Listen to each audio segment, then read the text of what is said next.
Moore's Order Roundtable. My name is Tarik.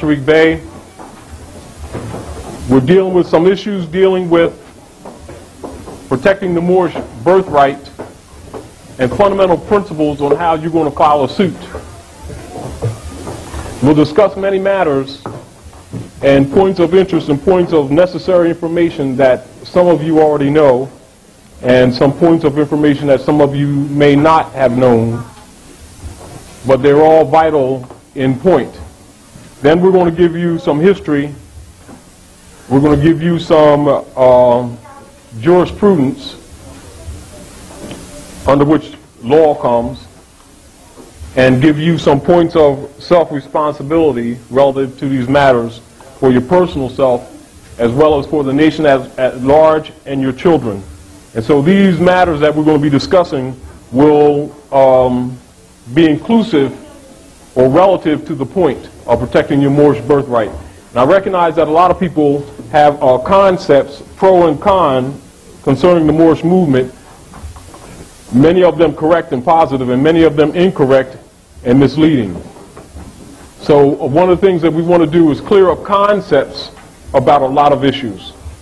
And I also want to apologize to everyone here because there was some misinformation that went out earlier that the meeting was canceled, which you see a lot of people from all over who were coming were under the impression that we had canceled. We did not. All right? So the place would have been packed.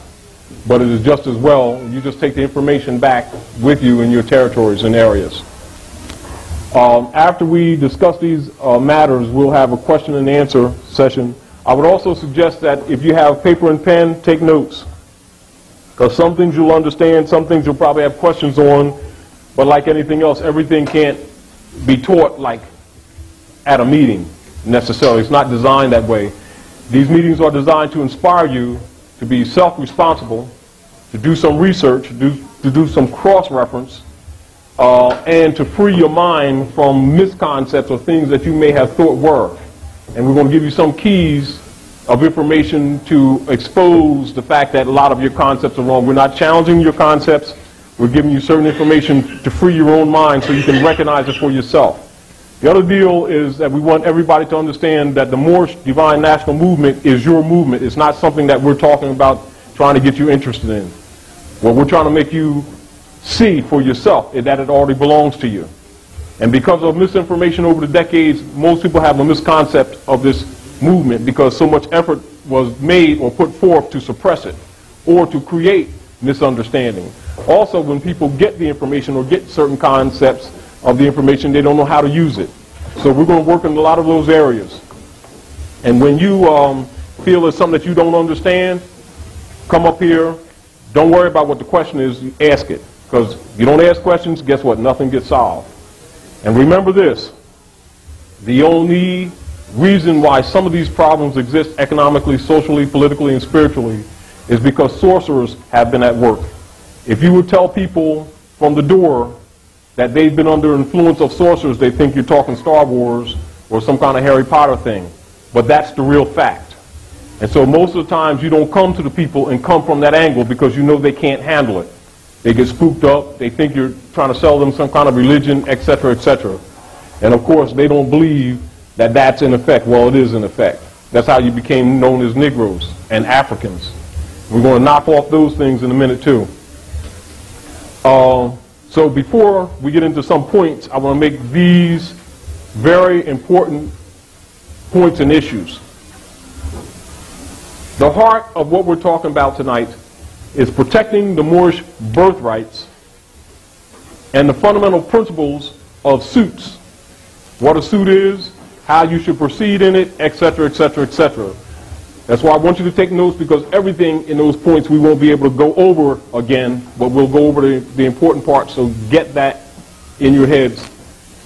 In the future, others will be here on a regular basis who will be teaching points of protecting your birthrights. And over a period of time, some of the things we're going to put in the paper. As a matter of fact, the editor-in-chief, Brother Abdullah, was suggesting to me to do with that before. It was just that we have so much stuff to deal with, so much stuff to put out, you know, back stuff, that we can't do it all in one time, but we intend to get as much out as we can We're also going to reissue the Moorish civil letter, which we had used before, and because we were so tied up with other issues, we didn't have time to work on the paper and that, but we're going to put it out because we have to get that information out because there's so few people that are willing to, how do you say, put their neck on the line and tell it like it is, because so many people are bought off already and compromised. And we also want to influence you, for the sake of the children and the nation, to have the courage to speak some of those truths along the same line, because that's what's going to get you out of this mess. Unless we're going to be willing to deal with truth, we're not getting out of this mess. Now I want to make one issue, one point, and I'm going to bring it to a point of law, jurisprudence, and share with you this, and you think on it, and if anyone has any questions, ask or talk about it later. Now, Noble Ali, Sheikh Sharif Abdul Ali, established the Moorish Divine and National Movement in North America, really around 1911, 1912, and officially active 1913. A lot of preliminary work was going on before the movement was initially, or what you call officially, established. So whereas people look at it as the movement starting in 1913, that's the official date of what you say official activity. But the business was going on for quite some time. One of the things I want you to pay attention to, and we're not going to go over all those points today, but I want you to look into for yourself, because that's not the subject matter, but I want to throw this out there. Look at the timeline. When Drew Ali established the Moorish Divine National Movement in 1913, all right, on the other side of the government, they met and they established the Internal Revenue Service. Yes, Federal Reserve System. Now, when Drew Ali was doing his work and about to establish this movement officially, Woodrow Wilson had got his degree at Johns Hopkins University, his PhD. And he was being, at that time, courted for the election to the presidency of the United States Republic. Now, during the Wilson administration, to counter Noble Drew Ali, and you must really understand this so you can understand a lot of activities that are going on with a lot of different groups. The point of this mission is the enforcement of our Constitution. Most people's misunderstanding is thinking that the Constitution for the Republic, United States, North America, was established by the European sons or the knights. Not true. The number is 35 and 20. 35 Moors, 20 European sons, in agreement to stop centuries and centuries of wars between the Moors and the Roman nations. And when we say the Roman nations means the European nations collectively, not just Rome the city. Now, we've had wars since the Punic Wars on up to the Battle of the Crusades, right on up to the Battle of Poitiers near Tours, France, right on up to the French Revolution and the North American, which they say the American Revolution, but it's North American Revolution. They're all tied together. If you don't know that now. It is the longest revolution in the world. You fell, that's how you became niggers. That's where your slavery really came from. Fact is, that part of history is not taught to separate you from your authority, your self-authority, the empire of the world, and particularly the Moroccan Empire in which you're standing right now. Now, how did the Moors become known as Africans? We are not Africans, and we're not African Americans.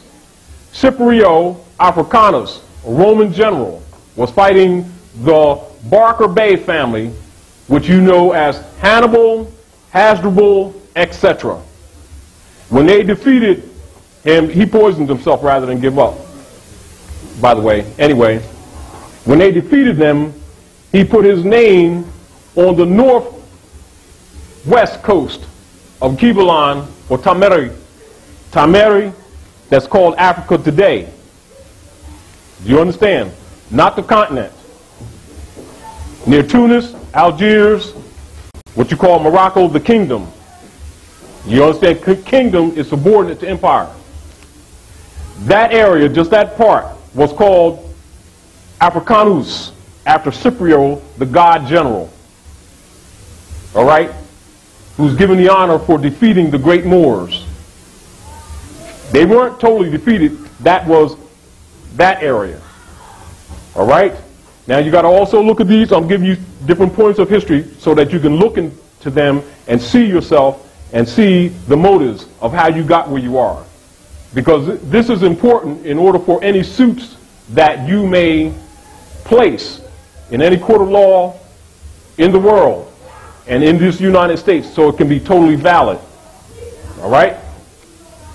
So these Moors became known as Africans, and a lot of Moors even today thinking that they're going back to their bloodline, talking about we're Africans. Well, they're not Africans. They're Moors. All right? Is that clear? The word Africa comes from Scipio Africanus, the Roman general who the Moors, who capitulated, made him their god. All right? So in order to honor their god, they called themselves after their god Africans. Just like the Moors in the modern time honor their god and give him the title that belonged originally to us, white man. Call him the great white father and call him God, and they put his name on their children as a curse and a title of possession, Smith, Jones, Johnson, and Whoopi Goldberg. Do you understand? Because he's their God. They will not buy, they will not sell, they will not move, they will not breathe unless they pay their God first, and they get angry at you if you bring it to them just like that. So you got to allow them their dignity so they don't burn your house down. That's the mentality of a Negro, a nigger, a colored person. A being that's outside of the human family that commands dignity. And the world sees us that way until we honor our mothers and fathers who were Moabites, Moors. We don't see ourselves that way because of our arrogance and our self-righteousness. However, at law, you have no standing. So these are keys that are important to understand when you play suits. Because if you play suit in a fraudulent position, the suit really has no jurisdiction, no power in the jurisdiction, because it's subordinate to one who owns it. It, not you, it. Because Negro, black, and colored was coined by the European sons in order to distinguish human chattel property from the human family who had national names like every other civilized being. Then what happened, we adopted these things and then try to impose it on the civilized world, get rejected, and accuse them of prejudice. So the real deal is that we're both in violation of law. And so we have to get out of the culture of playing victim, and he has to get out of the culture of his corrupt superiority when he's a fraud and a substitute in both law and government. But we have both of us have fallen in love with the lie. Do you understand? So now what we have to do is begin to systematically bring the correct information so that when, as Moors become conscious and they get repressed by the corporations, which is substituting as the government, that they have some redress, some method of redress, even though ultimately the fall will come from their own corruption. Meanwhile, it's sort of like you got to learn to live within the contracts. And so these are things that we're talking about. So keep these things in mind because it's very important when it comes to the point of protecting your Moorish birthright. If you're forced to sue, that you be in your proper person, which is also why Drew Ali reminded the Moors before this thing even came, when this thing fell all apart, he says, if you don't do anything else, declare your nationality, be yourselves. Of course, you all know, those of you who know law, know that being yourself in law is in propria persona sui juris. All right? So when you see that, you know that that's being yourself.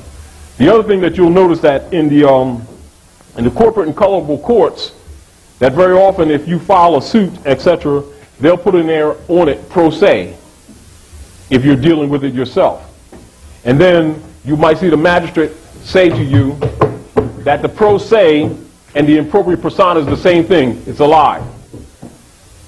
Appropriate persona sui juris is your own proper person. And in truth, you only have standing at law when you're in your proper person. These are reasons that Drew Ali set those things up, because he knew it was coming. But he also knew we was hard-headed.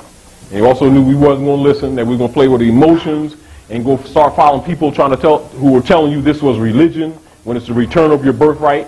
And you'd be confused because we're dedicated people means that we're always looking for something to worship. Oh, there's a mic. So I'm converting from this camera, and next week, now the mic is God. It has no ears to hear, no heart to sympathize, no reasoning power. And then when it fails, now it's the flag. And this is what we've done. This is what deification means. You understand? So people have the wrong concept of Allah, of Yeshua, the prophets, Jesus. All of their concepts are totally wrong. These were liberators. They were social reformers. They dealt with civilization law and principles of what? Isonomy. And that principle is ancient. And that principle is symbolized by a compass and a square. And that symbolized Moore's law. And it's ancient, it's not modern, even though some organizations may use it and claim it's yours. And isonomy means equal rights and equal justice in the society. The United States Republic, North America, was founded on the principle of isonomy. And every European son that's presented to you in history as a main key in the foundation of this government was 3rd, 33rd, 360-degree free Moorish master masons in secret. Do you understand that? That goes for Jefferson, Adams, Washington, Franklin, etc., etc., etc. And they got a fez too. You understand? The reason the United States Republic North America was established, again, coming back where I started, was to stop the series of wars between the Romans and the Moors.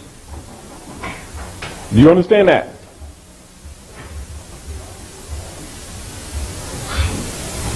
They have you thinking that this republic was started because of some religious freedom from England. Well, I'll tell you that the Danes of England were Moors.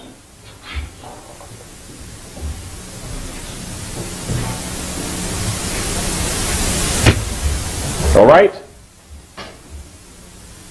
And the monarchy that they talked about is simply the constitutional governing power being vested in sultans, etc., or in single person. It is the most correct form of government, except if it gets corrupt, it goes absolutely opposite.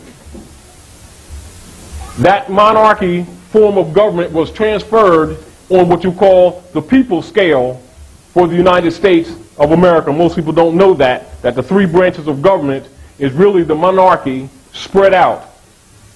The government set in the form of recognizing the birthright of the people, and is based in divine and cosmological law.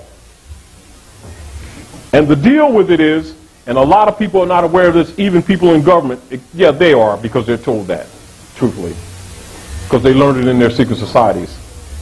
But as far as the masses are concerned, is that because it is based in divine law, the consequence of violating the Constitution, the retort, the recompense, the revenge is based in nature, not in you. So if they violate the law, you violate the law, constitutional law, it's already set in the atmosphere. So you can play games all you want to.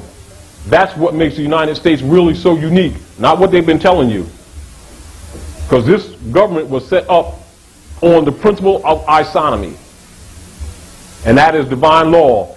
And the keys to it is set up also in the Declaration of Independence. Nature's God and nature's law. And don't you think it's not. But the warning act was put out with Noble Drew Ali that if these rules, if these principles were not enforced, that the worst was yet to come. I'm going to read from the latest paper, because one of the things I did in the latest paper, you all have the latest paper? The Prophet Noble Drew Ali, the Moorish Divine National Movement, Part 1. All right, we're going to read the centerfold. And I want you to recognize what's in here, then analyze it. and deal with what you're dealing with today. And then we're going to break it down and talk about some things. Then later we're going to talk about how to sue. Moorish leaders, historical, divine warning for the nations. Nations is plural. That's centerfold. The citizens of all national governments, according to their national constitution, are all of one family bearing one free national name. Those who fail to recognize the free national name of their constitutional government are classed as undesirables and are subject to all inferior names and abuses and mistreatments that the citizens care to bestow upon them. And it is a sin for any group of people to violate the national constitutional laws of a free national government and cling to the names and the principles that delude to slavery. I, the prophet, was prepared by the great God Allah to warn my people to repent from their sinful ways and go back to that state of mind of their forefathers' divine and national principles, that they will be law-abiders and receive their divine rights as citizens according to the free national constitution that was prepared for all free national beings. They are to claim their own free national name and religion. There is but one issue for them to be recognized by this government and of the earth, and it comes only through the connection of the Moorish divine national movement, which is incorporated in this government and recognized by all other nations of the world. And through it they and their children can receive their divine rights unmolested by other citizens, that they can cast a free national ballot at the polls under the free national constitution of the state's government and not under a granted privilege as has been the existing condition for many generations. You who doubt whether I, the prophet, and my principles are right for the redemption of my people, go to those who know law in the city hall and among the officials in your government, and ask them under an intelligent tone, and they will be glad to render you a favorable reply, for they are glad to see me bring you out of darkness into light. Money doesn't make the man. It is free national standards and power that make the man and a nation. The wealth of all national governments, gold and silver and commerce, belong to the citizens alone. And without your national citizenship by name and principles, you have no true wealth. And I am hereby calling on all true citizens that stand for a national free government and the enforcement of the Constitution to help me in my great missionary work, because I need all support from all true American citizens of the United States of America. Help me to save my people who have fallen from the constitutional laws of government. I am depending on your support to get them back to the constitutional fold again, that they will learn to love instead of hate and will live according to love, truth, peace, freedom, and justice, supporting our free national constitution of the United States of America. I love my people and have desire for their unity and mind back to their own national and divine standard, because day by day they have been violating the national and constitutional laws of their government by claiming names and principles that are unconstitutional. If Italians, Greeks, English, Chinese, Japanese, Turks, and Arabians are forced to proclaim their free national name and religion before the constitutional government of the United States of America, it is no more than right that the law should be enforced upon all other American citizens alike. In all other governments, when a man is born and raised there and asks for his national descent name, and if he fails to give it, he is misused, imprisoned, or exiled. Any group of people that fail to answer up to the constitutional standards of law by name and principles, because to be a citizen of any government you must claim your national descent name, because they place their trust upon issues and names formed by their forefathers. The word Negro deludes in the Latin language to the word nigger, the same as the word color deludes to anything that is painted, varnished, and dyed. And every nation must bear a national descent name of their forefathers, because honoring thy mothers and thy fathers, your days will be lengthened upon the earth. These names have never been recognized by any true American citizens of this day. Through your national name, you are known and recognized by all nations of the earth, and are recognized by said national government in which they live. The 14th and 15th Amendment brought the North and South in unit, placing the Southerners who were at that time without power with the constitutional body of power. And at that time, 1865, the free national constitutional law that was enforced since 1774 declared all men equal and free. And if all men are declared by the free national constitution to be free and equal, since that constitution has never been changed, there is no need for the application of the 14th and 15th Amendments for the salvation of our people and citizens. So there is but one supreme issue for my people to use to redeem that which was lost, and that is through the above statements. Then the lion and the lamb can lie down together in yonder hills, and neither will be harmed, because love, truth, peace, freedom, and justice will be reigning in this land. In those days, the United States will be one of the greatest civilized and prosperous governments of the world. But if the above principles are not carried out by the citizens and my people in this government, the worst is yet to come. Because the great God of the universe is not pleased with the works that are being performed in North America by my people, and this great sin must be removed from the land to save it from enormous earthquakes, diseases, etc. And I, the prophet, do hereby believe that the administration of the government being more wisely prepared by more genius citizens that believe in their free national constitution and laws, and through the help of such classes of citizens, I, the prophet, truly believe my people will find the true and divine way of their forefathers and learn to stop serving carnal customs and merely ideas of men that have never done them any good but have always harmed them.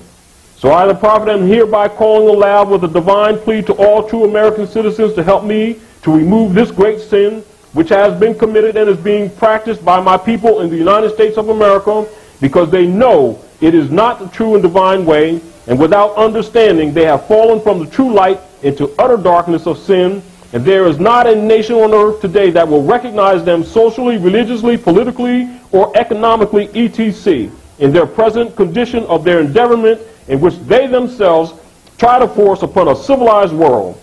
They will not refrain from their sinful ways of action, and their deeds have brought Jim Crowism, segregation, and everything that brings harm to human beings on earth. And they fought the Southerner for all these great misuses. But I've traveled in the South and have examined conditions there, and it is the works of my people continuously practicing the things which bring dishonor, disgrace, and disrespect to any nation that lives the life. And I am hereby calling on all true American citizens for moral support and finance to help me in my great missionary work to bring my people out of darkness into marvelous light from the prophet. Now, you know, this was decades ago. This was even before they suspended the Constitution. So you got to look at the timeline. Now, a lot of misery that you're going to be facing, and you will. I'm also going to give you a little bit of astrological, mathematical prophecy. Third World War is already on. It started roughly around 1969, officially. In initiating this Third World War is actually how you're going to be freed, because they have no intentions. Truthfully, they're incorrigible. They have no intentions of enforcing the Constitution. Why? They're criminals. Your concepts of dealing with government officials is wrong. They're not your government. The United States has not had a legitimate government since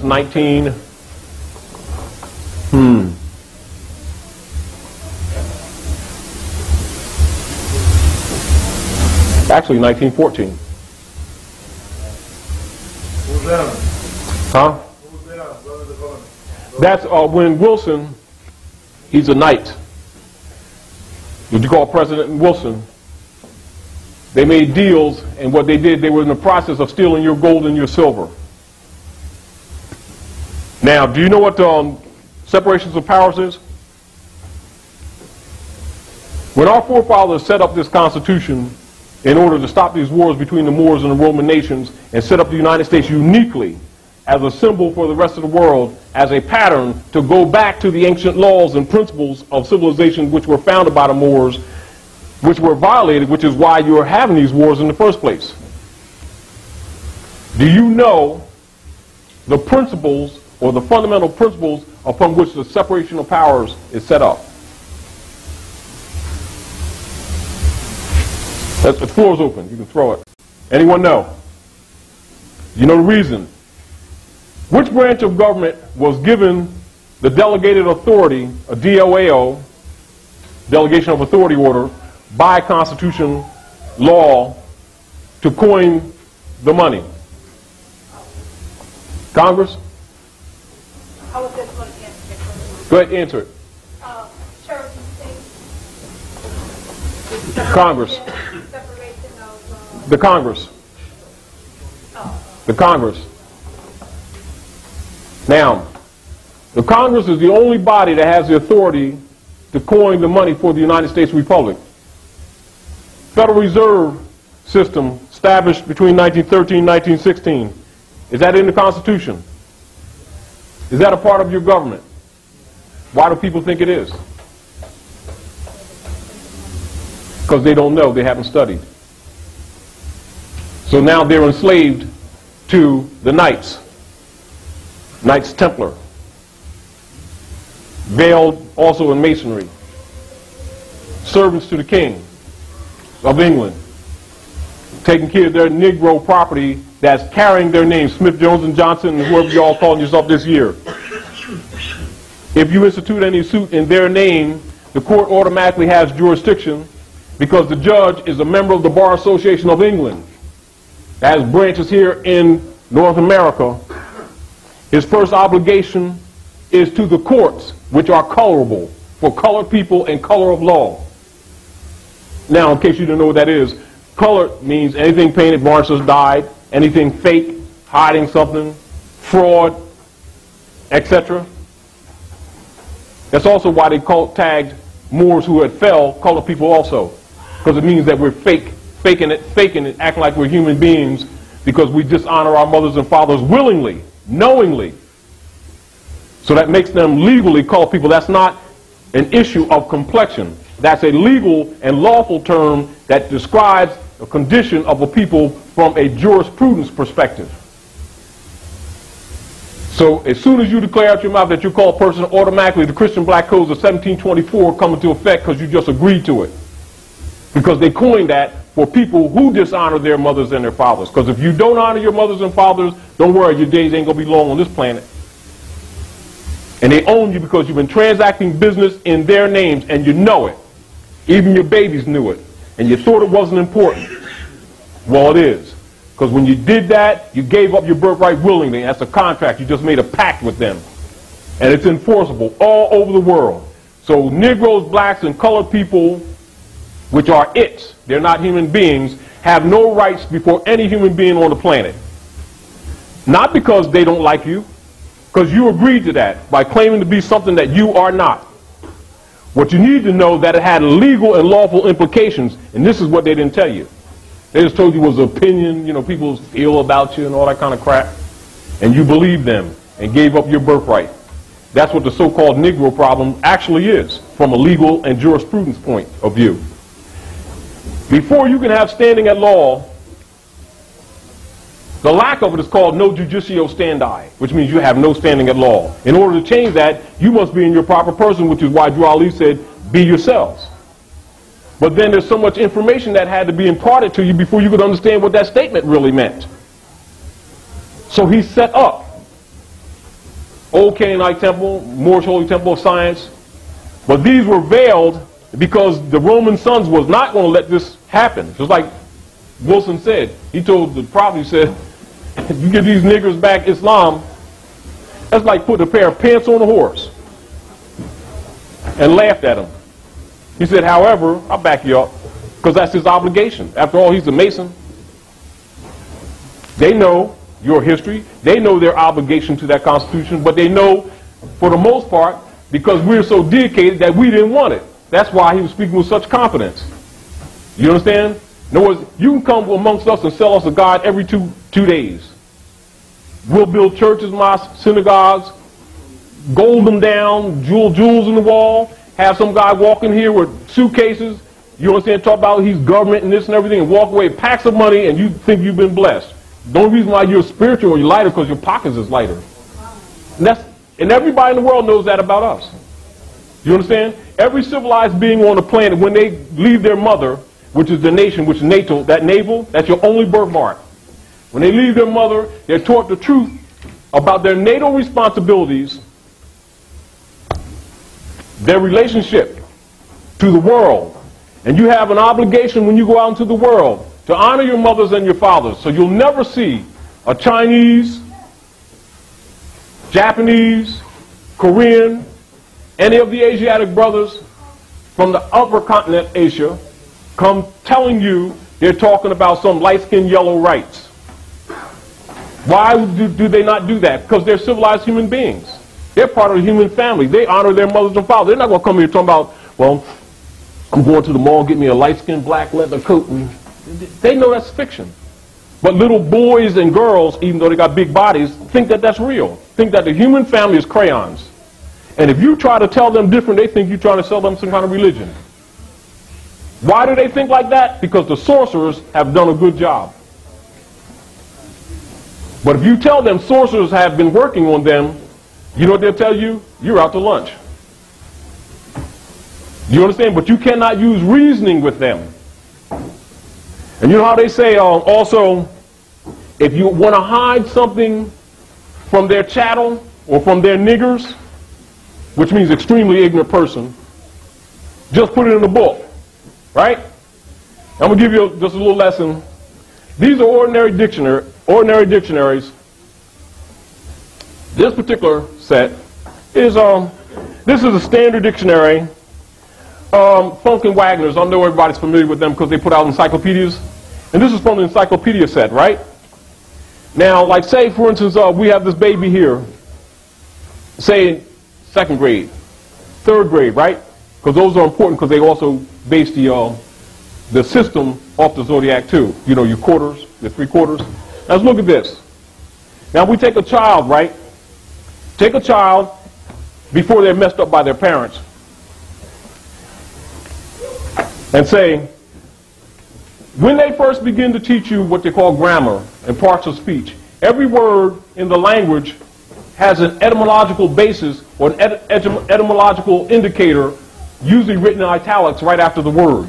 And it will give you the part of speech that it is. And they'll take a child and they'll say, well, what's your name? And the teacher will say, well, now your name is a proper noun. So it's capitalized. Child said, oh, all right, I'll go with that. They don't really understand, but they'll go along with it, right? And they'll say to the child, well, that's a sweater. Is it pink or is it red? And they say, oh, yes. Now, is the red the noun or is sweater a noun? And the child will say, well, the sweater is the noun because that's what it is, whether it's red, green, purple, orange, or what, because that's an adjective. An adjective modifies or qualifies a noun. But an adjective does not identify anything. Because a noun is a word used to identify person, place, thing, or idea. Right? This is children. Children. How many adults will turn around because of their quote-unquote, not knowledge, but beliefs, and corrupt their children and then send them out in the world to get beat up? So let's go to a dictionary and look up the word black.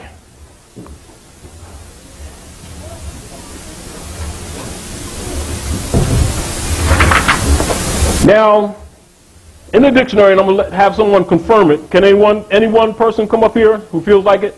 Confirm this. Black is an adjective. Yes, confirm it.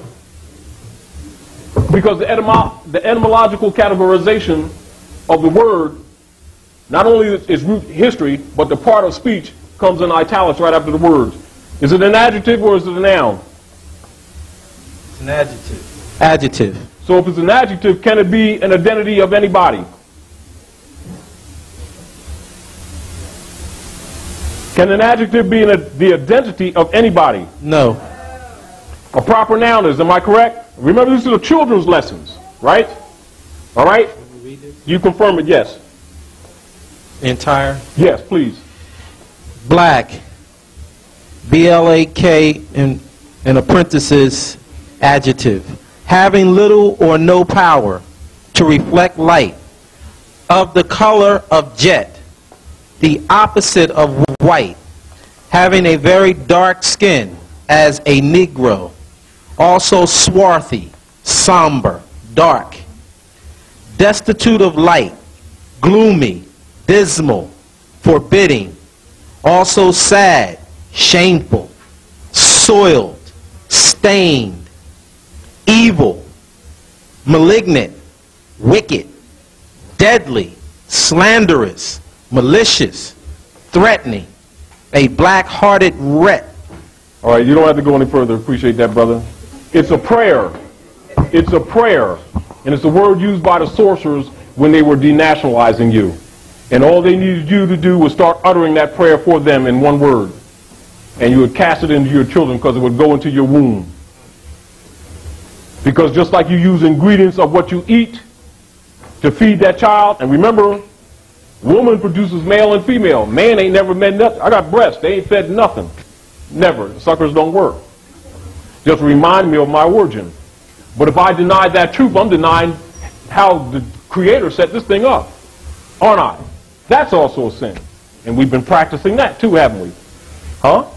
Haven't we? Huh? Haven't the religions taught you to disrespect women? Hasn't the religions taught you to disrespect her cycles? Calling her unclean? Huh? Adam talking about, you see, God called me on Wednesday and told me, I'm going to take your rib and make you a mate. He's standing up there with a belly button. And you all believed it. Do you understand what I'm saying? We violate divine law and then look for divinity to come to our aid. Why should Mother Nature save you when you have no respect to what brought you here? The law don't change and it don't pass away. And truth don't change and don't pass away. Pay attention to what the Creator set up and I'm telling you, we'll be better off. So let's look at this again. When they have unabridged dictionaries, they will also give you the etymology of a word and give you a rough history of it. So the Europeans also know that their religiousized Negroes won't read, and if they do see it, it's not according to their beliefs, that they will cast their own children into darkness, lovingly and willingly. But then they'll set up nigger organizations to so-called save them, fund them to the tunes of millions of dollars a year. They have no legislative power, they have no judicial power, they have no executive power, and they talk about preserving or protecting the people's right. That's not government, that's fraud. Do you understand? Constitutions are set up in governments to protect the existing birthrights of the people, which are called inalienable rights. Meaning having no tie to government, government's established to protect it. It's not subordinate to government. It's not transferable. And if government power is used to take it, they are operating in supreme violation of law.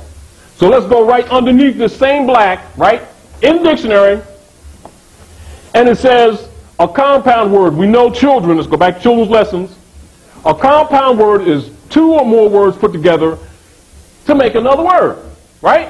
So it has right here in the dictionary, black more. Then it has the part of speech right under it. Next to it says noun. And it says a black person, man or woman, Negro. Then it has in italics, black in small case, plus, then it got more capitalized. There's identity right there in the dictionary. It was never really hidden. You tell these people they're Moors, they say, what religion is that? They are so asleep. The sorcerers did a good job. And we're battling sorcerers. Of course, if we come out talking that way from the door, you'd think we're out to lunch. You understand? People, it's sort of like our arrogance, our poisonous and toxic self-righteousness has cursed us for quite a few generations. We got to fix it. One of the issues is when you begin to really wake up, every time a Moor wakes up, you can't become what you already are. What happens, you have Moors who are unconscious, And then you have Moors who are conscious to different degrees. You know, just like the sun comes up and, you know, casts shadows, different times of the day when it's high noon, you know, lights on everything. But different people are different degrees of understanding. And so therefore, when they look at this Moorish Divine National Movement, most people, for a misunderstanding, look at it as a religious movement because religion is mentioned once in a while. It's only to turn you back to your creeds so you can understand that religion was also used to enslave people. So you got to know what's happening so you know how to get out of this mess. So you know when someone's teaching you divine principles that ascends you or that assist you in your ascension, and people are using it just to enslave you or get your lunch money. And so you can tell the difference. It's sort of like you can you know the positive if you don't know the negative? In physics, in reality, in atomic structure, in the quark, etc. Is there anything that has a front that doesn't have a back? So that's a reality, am I correct? So the United States, this government that we set up, and I also want you to come up and assist, and you too, brother, and any sisters, I prefer sisters too, if you have anything to say to add to this, because I want you to understand this is a theme of understanding, so that you can learn to protect your birthright, because in not too long, not too much a distant future, I'm going to put out a letter to the governor and the president, but I'm going to wait, see where the people are. And it's going to be an open letter to bring them back to the law, give them an opportunity. Because they can keep on playing dumb they want with this crap, because we know what's up and they know what's up. Problem is people don't know what's up. But Moors have to stand up. Moors who have their birthright have to stand up, because we have been lax in our responsibility of standing as representative government. You understand? United States Republic, North America, is the only government on the planet that has a dual seal. Dual means two. You know it, but I'm saying it anyhow. That means it has a front and a back. An obverse and a reverse. Obverse means principle, or the principal side. And the principal side of the Great Seal is that pyramid that you see. And that pyramid belongs to you. It's been silent because you've been silent. Drew Ali stood up and declared, I do declare, and he brought a little brother and a little sister and brought them before the adults and say, I now do declare that you are a nation. Brought them back to their consciousness. It's not new. Brought them back to, the consciousness is new. The fact is not new. The fact is ancient. You cannot be other than who your ancient mothers and fathers are. I don't care how much you fake it and how many generations you pass that fraud down on your babies. All you're doing is casting them in hell. Now you have a responsibility to get them out of this hell. And you're going to do it with knowledge and wisdom. You're not going to do it with no beliefs and no feelings. United States is the only government on the planet that has a dual seal. They both belong to you. However, this is the superior power. They separated the eye from it in their symbolisms because your head is separated from your body. Your mind is separated from your forefathers. On here, it is reattached. That's because the consciousness is back. Problem is, it only exists with a few. It's got to exist with many now. Because this is how you're going to save this nation. And this is how you're going to save your babies. If you don't want it, give them a chance. But we're going to give you some keys on how to do it. Don't you ever think that people in government do not understand this. They do. They know it, and they know it very well. They know it better than you'll ever know it. That's how they've been ruling. That's how they've been governing you. That's what their power is. Their power ain't, they really don't like us, and that's why they're powerful. No, they don't. They're powerful because they know you better than you know yourself. They're powerful because they're ruling with knowledge, not dealing with emotions or some beliefs. They feed beliefs to the masses to keep you busy. Give you a God this week to worship and give you another God this week to worship. And they do it from all the branches, whether it's from Islam, whether it's from Christianity, whether it's from Judaism, Buddhism, etc. And they've all been used to enslave the masses. Now that's the truth. Whether you can handle that or not, I'm not going to argue the point. But our condition is your proof. If you can't deal with the truth of your condition, you can't deal with reality. And you can't love your brothers and sisters you see every day. Don't tell me about some Allah that you love, because I ain't hearing it. You better translate what you think you know into real life and make it good for the babies, even if it ain't good for us. Back to point. There's methods to it. Do you know what a suit is? Hit it. Open. The floor is open. What is a suit? What's a suit, Brother Abdullah? Black's Law Dictionary. So they'll understand. Make it very clear. Brother Sabir, you yourself, you got the book. You got the book, brother.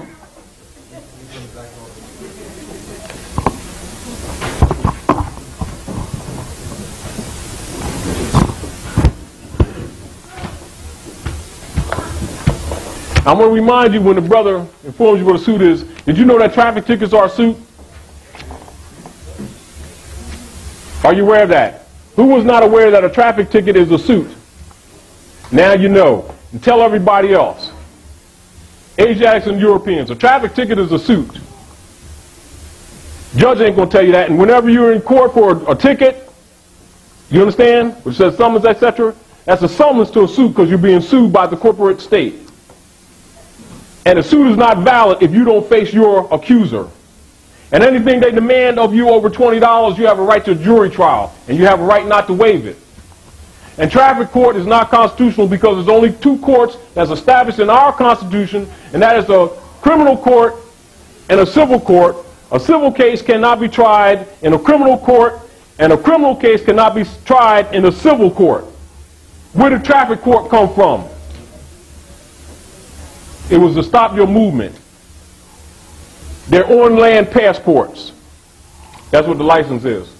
And truthfully, it only applies to commercial vehicles. Are you commercial? Are you commerce? Are you chattel? Or are you a natural person? See how they stole your rights and sold it back to you as a privilege under false law, and then enforced that contract as a suit that you broke their law, which is color, of traveling on your land that they're charging you for unconstitutionally. That's why they can only file a traffic case in criminality. So traffic courts are really listed as crimes, which is a conflict of interest right there.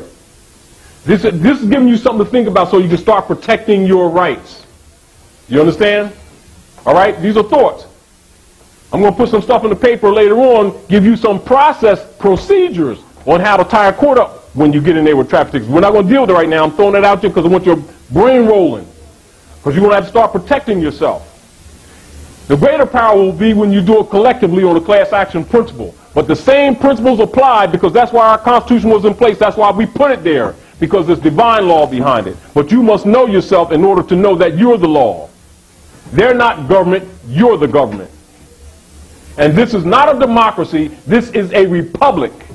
And without representation, you're outside of government principles. Understand that. What you saying, all right? Getting the book back. All right. All right? Keep that in mind.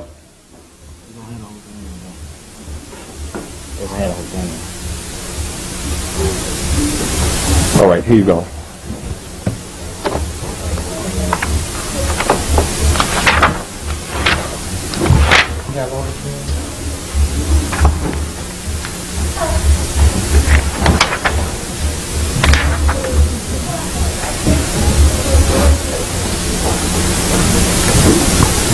Here you go. Here you go.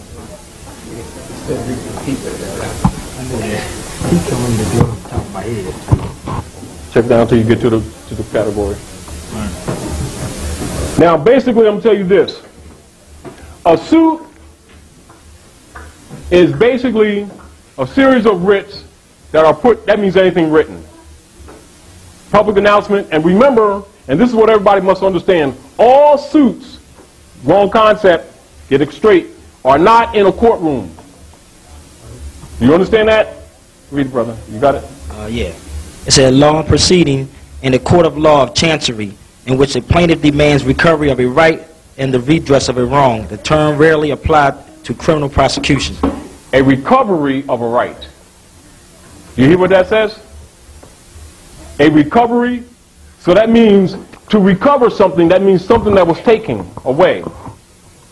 A violation of right or an inalienable right is the foundation basically of all suits, because that's the only way a tort can happen. In other words, they have to impose upon you outside of a issue of jurisdiction or issue of their power or right upon yours. And a suit in its nature is the reclaiming or the public announcement or the processes by which you're reclaiming that right or regress concerning that right. All right? When they give you a ticket, that's a suit. What is happening is the corporate, municipality, etc. is suing you. Why are they suing you? They accuse you of a crime. So traffic court is really a criminal court. In order for a criminal court to really be properly structured, there has to be time. See, because you got criminal and you got civil. One's a fine and one's time. If you committed a crime, you're supposed to be doing some time. Ain't no fine. Well, I have some brothers right now that for tickets, they've been serving some jail right now because of that. Do you know why? There's multiple reasons why. What are their names? Are they property or are they free men? They're free people, but through the system, they violated you because Did they address the courts? Well, let me explain this to you. A couple years ago, and there's my brother-in-law right there, and he'll tell you. I would not submit. They arrested me for tickets. You understand? I think I had, 34 tickets, 8 contempt of court, whole bunch of stuff. Yeah, a whole bunch of stuff, and they put a rubber band around, this is yours. You know, type thing.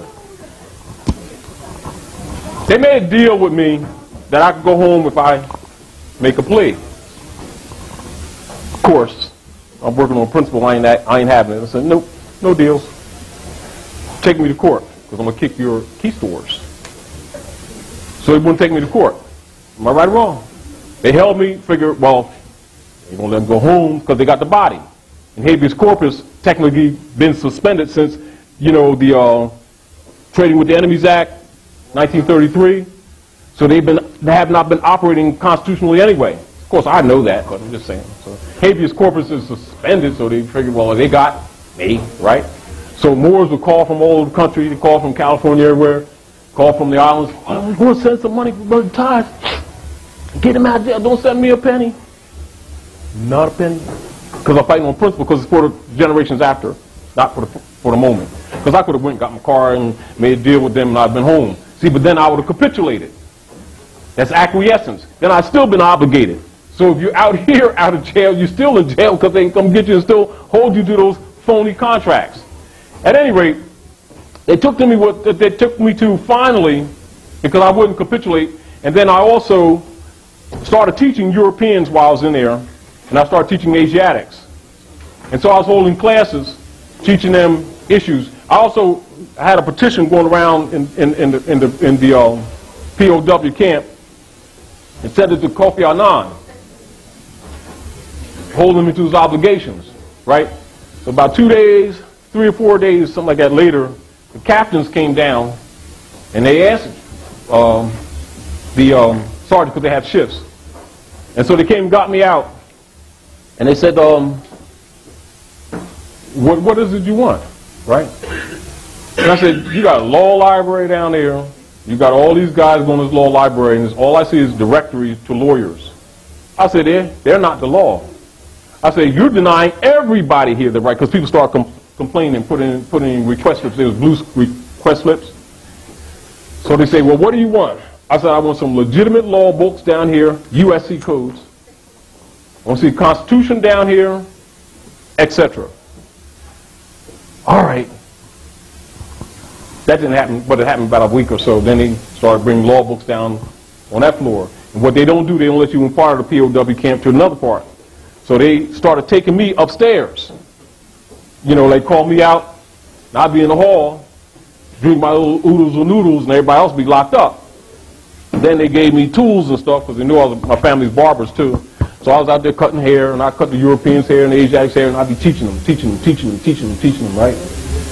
So it got to the point whenever they would have a dispute, they would come down and ask me what my opinion was on the dispute. put me in a position to determine who stayed where and stuff like that, trying to play me.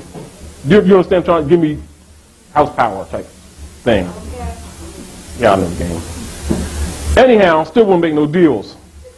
Anyway, when I did go to traffic court, they wouldn't take me to court because I was Audubon, Woodland, Camden, everywhere. Anyhow, so I had this TV, and they took me to they called the video court. So I went down there, and the judge was down there talking about Tarik Bay. We have these matters of these tickets, Audubon. They were dealing with sections at a time. I said, oh, excuse me, Your Honor, who? I don't know your name. Will you state your name and your delegated authority, which I don't see because you're on TV. Furthermore, I don't see a pettit jury. I don't see a jury of my own national peers. I don't see any paper before me declaring that I have a contract with you or the corporation that you represent. Furthermore, in order for us to be of the same nation, it has to be juristic. I have a nationality card. Do you? Well, we'll talk later. Tickets disappeared. You understand what I'm saying? So they held me on the other ones. Woodland. And so I put a request in, take me to court. You take me to court. You know, that type of thing. Nice, but take me to court. So they finally took me to Woodland. And they had a whole bunch of guys in the sheriff's van. They put us in the sheriff's van, took us to Woodland, dropped me off first, and took these other guys to Cherry Hill. So I'm in there, sitting down, chilling. It was cold in there, too. I was chilling. So this guy came down. And I looked out between the bars because you could see right around, you know, to the side, and I could see the stuff coming up through the copy machine, and I could see the Zodiac Constitution coming up, right? So they had already called to Washington. So this guy, I forget his David somebody, I didn't even try to remember his name. He came back there and he had paperwork and something about, well, the judge sent me down there, I'm the public defender, David somebody. I said, first of all, what are you doing with that national constitution? You have no authority to even handle it. Furthermore, I want to see your nationality card. I don't want to see you public nothing. Because the only public law is the Constitution. Do you have one with you? And if you don't talk to me, foreigner. Now you go tell that magistrate who's claiming to be a judge that. So, oh, you can't go like that? I said, I don't think we have anything to talk about, do we? So he went up and said, I'll be right back. So he went up there. I was down there another 20 minutes or half an hour. It was killing time. I know he wouldn't, whatever. Anyway, I never made the court. Never made the court. They went back to Cherry Hill, got these other guys, came back, got me, took me right back to jail. Never went to court, but those tickets disappeared. They brought me to Audubon. Same situation, called the case up, and I said, there is no case. And he had this woman who was a public defender going to put her on me. I guess they're going to try something new now, right? So I was very respectful to her. I said, you have a nationality card? Do you have delegation of authority order? And do you have a constitution? Because everything else you got doesn't count. Before you can argue a case, I also want to see the injured party. Who is it? Now, the state of New Jersey is a fiction, and it can't talk. Now, are you a representative of that state? Are you elected? Then what are you talking to me for? Then they had me sitting down again, you know, because they brought me up and set me back down when I wasn't cooperating, as they said. So they brought me back up, just started talking stuff. I said, first of all, I don't have a contract with you. I want to see a delegation of authority order. And you know what happens if you supersede your authority? You know what the Supreme Court has to say about that? Magistrate. And I said, furthermore, are you going to demand anything from me relative to my liberty, money, etc.? If you plan to, you better verify it. Because I don't think anybody here has any lawful money. Now, are you willing to take Federal Reserve notes? For the record. And I want a copy of the transcripts, too. I know you don't have one in here, but you better get some somewhere. Because without transcripts, you're denying me an appeal. An appeal can't happen without transcripts. And traffic court don't have transcripts. Therefore, you're in violation. It's a fraud. You know it, and I know it too. Tore the tickets up and said, go home. They didn't take me home. They took me back to jail. So they was talking stuff, and I was teaching Europeans, and I was teaching Asiatics, and it was going on and on. And people really started getting pretty wise. You know, people started filing. It was a guy named, what's it, Francois that came to the round table. There was a guy in there, Francois. His name was Francois. He had about 3 or 4 lawyers that pretty much ate up his finance. He's a car dealer down in Atco. And the township wanted his property and stuff like that. They was writing all kinds of citations on him and everything because they really just wanted the property. Anyway, he had all kinds of lawyers fighting and all this crap like that. They took thousands of dollars from him. At any rate, and the IRS was on him, the whole crap, you know, the whole routine. So he was in there. They had, at this time, he had 11 months. They gave him 11 months, and they had a $6,000 fine. His daughter or somebody was staying at the house. They was messing with his money, whatever. But he was pretty much in a mess. Lawyers come up there, see him, everything. So what I did, I started writing pre-statements for anybody that goes to the court, whether it was for support, whether for tickets, etc. They closed the court down for a month. I put a request to go to court. I thought I was going to court. They threw me out. So I'm standing out there on Mickle Boulevard looking like an orphan. They didn't take me to court. They threw me out because they recognized that I wasn't going to deal with it. But the point that I'm making is because I understand what his obligations are. And it's like this. From their position, I understand that it's intimidation. And, you know, like if you're either going to stand for your rights or you're not. If I capitulate for a lot of people that I've been teaching for years. Do you understand what I'm saying? So I'm going to take it. It's because we're at war. Do you understand? But I beat their keisters. No contempt of court. You understand? All those tickets disappeared. Now, to some people, they say, well, I wouldn't have paid that price. I'm operating on principle. But the point of it is, if more people know their rights and stand on them, they wouldn't be able to target our people in communities and profile them and get away with it. Now, the other deal is, and I want to make this point to you. When they cause you economic harm, and a lot of things I didn't do as far as personal suit because I already know the courts are colorable and I didn't want to distract because I was dealing with too many people. I didn't want to put my energy with that for my personal self. You understand what I'm saying? Trying to encourage the Moors to do a class action suit where they can't bury it. Because see, you get wins, and just like if you get wins like that, they'll bury it. You're not going to go to the records and find that. They'll bury it because you're not going to go to the court records and find that. And most times, like if I go into court, they'll clear the court so the people don't hear. Do you understand what I'm saying? So the deal is for every Moor, whenever you go to court, don't go there to fight for yourself. Go there to teach the people. Go there with that as a mission. Do not do it for yourself. Do it for someone else. Do you understand? I'm serious. Never fight the birthright fight for yourself. Fight it for others. Fight it for the people, the man that's sitting in the corner whose family is destroyed because he thinks that he broke the law, not knowing that that judge, that prosecutor, and that lawyer that he hired are criminals.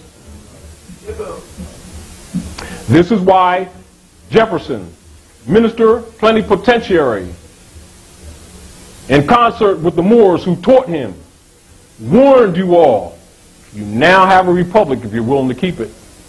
That's why George Washington told you the same thing. What happened? We also had knights that were still claiming to be citizens of the republic, but for the purpose to subvert isonomy. Then we had Moors who capitulated, Moranos, you understand, who capitulated and sold themselves out, and to prove themselves good Christians for the Roman nations were doing everything they could to undermine the government and to sell their own people out. It is these two bodies that have undermined our great Constitution. And now most of us, people today, don't even know that Constitution is yours, thinking that it belongs to the European sons. And then mentally and civically disconnect yourself from it, think you're disconnecting yourself from his abuses, when actually that Constitution was set in place to protect you. That's why Article 6 in that Constitution says and declares all debts and contracts engaged in before the adoption of this Constitution shall be the supreme law of the land, and every judge of every state are obligated by oath to uphold that Constitution, and any laws of any states to the contrary notwithstanding. But now, how do they protect themselves with their criminality in government from that Constitution that puts them in check? By getting you to agree that you're Negro, black, or colored, Afro-American, anything but who you really are, being a founder of this government. That's where your problem is.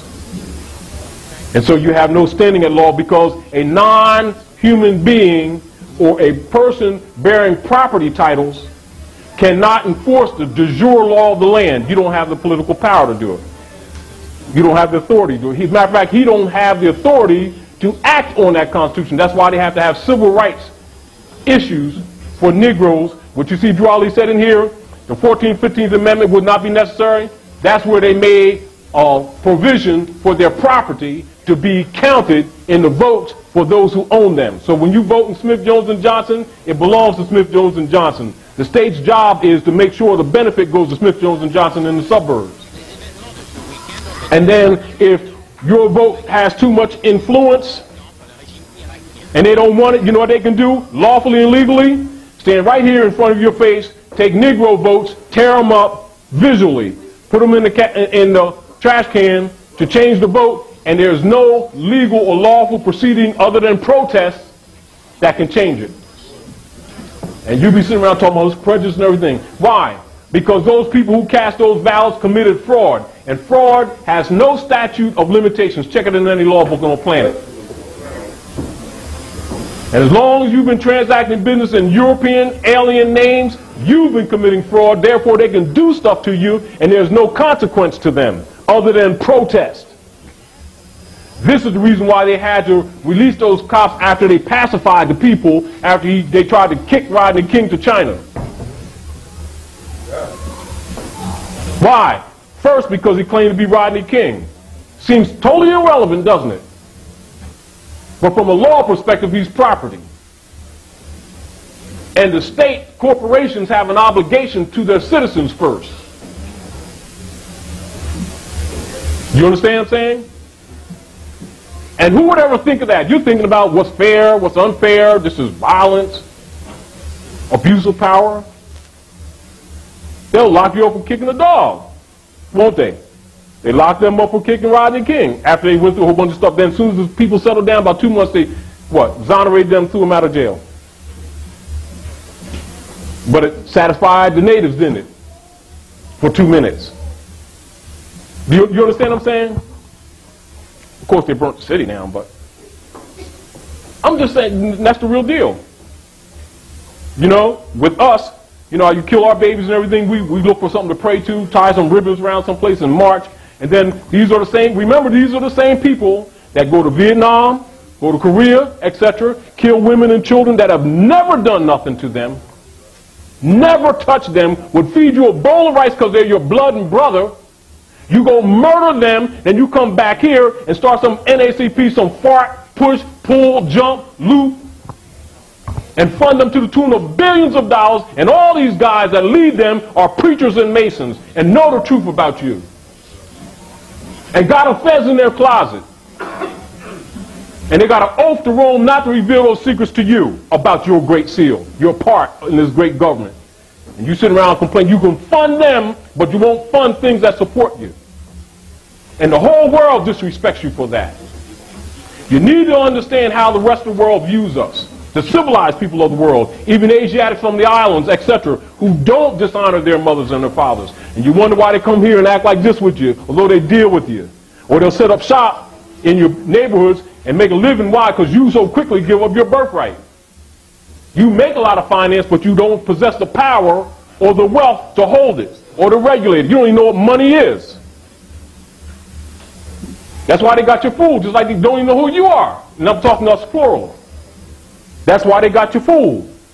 So the Moorish Divine and National Movement was to set up to correct these misconcepts, to bring you back into the constitutional fold of government, to teach you back those principles which were necessary to bring you back into civilized society and have recourse and regress in the grievances with the knights who have abused you and the daughters of the American Revolution and the Ku Klux Klan, etc., and the Knights of Columbus who have taken over your government and have subverted it.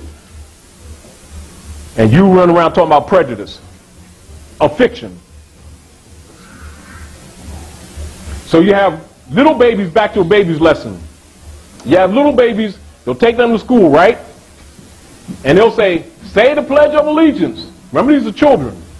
They say, I'll pledge allegiance to the flag of the United States of America and to the republic for which it stands, one nation under God, indivisible, liberty, and justice for all. Go right home and their parents will lie to them, tell them it's a democracy. And then send them to go fight wars for the private corporations that the Congress sold their delegated authority to because you playing colored people. That's why they're able to enforce color law, because we've been colored. And colored means fake, frauds, phonies. Don't want the truth because it's too stern. Don't want to correct nothing because it violates my belief in God right now. Full of crap. It's the truth. And we need to stop being arrogant. Right. We need to stop being self-righteous. We need to stop being so hateful. We need to stop being so vicious in our mentality with each other. And we need to understand our responsibility in society. And that there's nations on this planet. They're not crayons. They have national standards. Respect them for that. You have a national standard. Respect yourself and go back and get it. Until you do, you will be rejected by the rest of the world. And you have no standing in law. No judicio standi in courts. So issues in setting lawsuits. We know that we've been branded, although we don't accept that truth. That is the truth, but we don't accept it. And so we keep on transacting business in our God's name. Now the Negro God is, they call him white man. Now, and don't blame the Europeans, because you lied on him. Just because the sorcerer set that up, that don't mean you have to accept that pact. You don't have to accept the pact. You don't have to be a liar because the father of a lie gave you a lie. You know that they're European sons. Respect them and don't call them out their name just like you would want somebody called out your name. Give them the same consideration that you would want from them. Just because they're seizing advantage of your dead carcass, wouldn't a vulture seize advantage of a dead carcass? Isn't that, huh? Oh, if you choose to be dead, and black according to science means death, don't the vultures have a right to light on your carcass? So, although those bites might hurt, you can't blame a vulture for lighting on a dead carcass. And if we're unwilling to honor our mothers and our fathers, then whose charge is that? Is that our charge or is that his charge? Let us say this. If you ask the average child in elementary school today, and particularly even a few generations back, how did your family become known as Smith? They will tell you. Either, oh, that's my grandma's name, or my grandma's side, or my grandpa's name. And you ask them, well, where did they get it from? Oh, they got that from the slave master, which means they're not ignorant. Which means they knew the truth. They did nothing to correct it, did they? That's a contract. It's called acquiescence. So it automatically gives their corporate state jurisdiction, which the modern word used for the slave is called ward, W-A-R-D. Ward of the state. And state, not the land, state the corporation. Then you have boards of governors that govern all the states in the commonwealths. Their responsibility is to protect the stock, S-T-O-C-K, of the citizens. Negroes, blacks, and coloreds are stocks, starting with the birth certificate and any other contract you make with them, including the deeds to your house. There's no one that owns property. All deeds are floating. When you go buy these houses and you think you own them, you pay them off, they're not titles, they're deeds, because you cannot possess them. What you've been calling taxes is really rent, but tax makes you feel better. And then you can feel those that your gods have blessed you. No, serious. Because you got to allow them their dignity so they don't rebel. I'm serious. Because, you know, it's sort of like everybody and their dog knows that the white God image is the Negro God. But the Negro has to maintain his dignity not to admit it. And you can't put things in front of him that makes him see that. Because they love Jesus. They love Allah and Muhammad and Moses. Phonies. But the rest of the civilized world knows better, so they let you play your little game, put you in them nigger lines, and tax you out of your property. You can't pass nothing down to the rest of your family because the state comes and gets it. You understand what I'm saying? Now, what is tax for in any society? What is tax? Tax is a fee by proportion, apportionment, that's by agreement of constitutional principles and limitations given by the people's agreement for the support socially of their society, proportionally. They cannot tax your property lawfully. They can only tax services to your property. But if you don't know that Smith, Jones, and Johnson, being Asiatic, claiming European name, makes you agree that your property, you don't own it from day one. It was given, if you went with what you call cash money, paid for it, lock, stock, and barrel, don't pay taxes and watch them take it all. They can only tax you lawfully for services.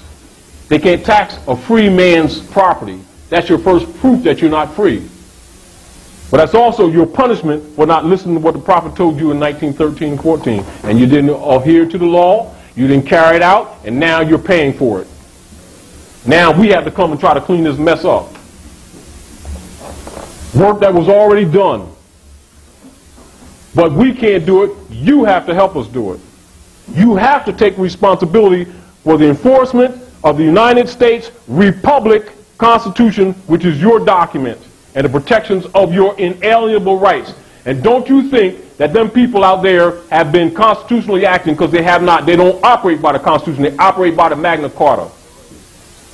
And the Knights of Columbus, Ku Klux Klan oath, 1854, 1863, Philadelphia, Pennsylvania, is what they've been operating on. And the Christian Black Codes of 1724, adopted from William Lynn's Principles of the Roman Empire from 1712. Adopted in all the states, 1868, after they closed the Freedmen's Bureau, which was set up to give you back these same things that are given to you right now. The Morris Divine National Movement, in some ways, is a reenactment of the Freedmen's Bureau that was closed in 1870. Which was supposed to be a reacclamation of your birthright, giving you back your names, your religion, your principles, and bringing you back into the constitutional fold. And what did the politicians do? They robbed the money and closed it. That's how they enslaved you. You've been gamed.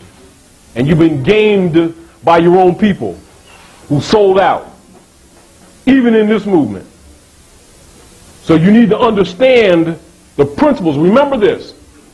Do not go by, oh, you like this guy, you like that woman, oh, they sound good, oh, they dress nice, oh, yeah, I like the way they talk. Bull. Principles is what you operate on. That's how you tell who's who. Because the principles are based in fundamental truths that don't change or pass away. Measure them by the truth. Deal. When you're talking jurisprudence, they'll tell you law. It ain't law. It's jurisprudence. When you measure it, and you measure anyone dealing in government, measure them by the Constitution. Don't measure them by a party. Don't measure them by what they say. Only if what they say harmonize with their limited delegated authority that we gave to them to govern your affairs. They're servants. But what they've done is made you the servant. That's the corruption. Do you understand that? So remember, whenever you sue, always sue in your proper person. I'm going to read a little bit from a suit that a brother I've been teaching over the phone for about 4 years in North Carolina instituted from to Mecklenburg. They're on the run now because really he beat them. But they're using the tags now, which we couldn't get the Moors up here to use. You understand? Because they wouldn't stay in unity. They kept trying to fight as individuals. You know what's happening. And even though many people down there are having the problems, they got it locked up. Because what they did was sue them, but they sued in their proper person. You understand? And the cop's wife was going to the mall, stuck her card in the thing, and the stuff was there. Oh, can't do nothing. The card's dead. Start locking up their personal bank accounts. Do you understand?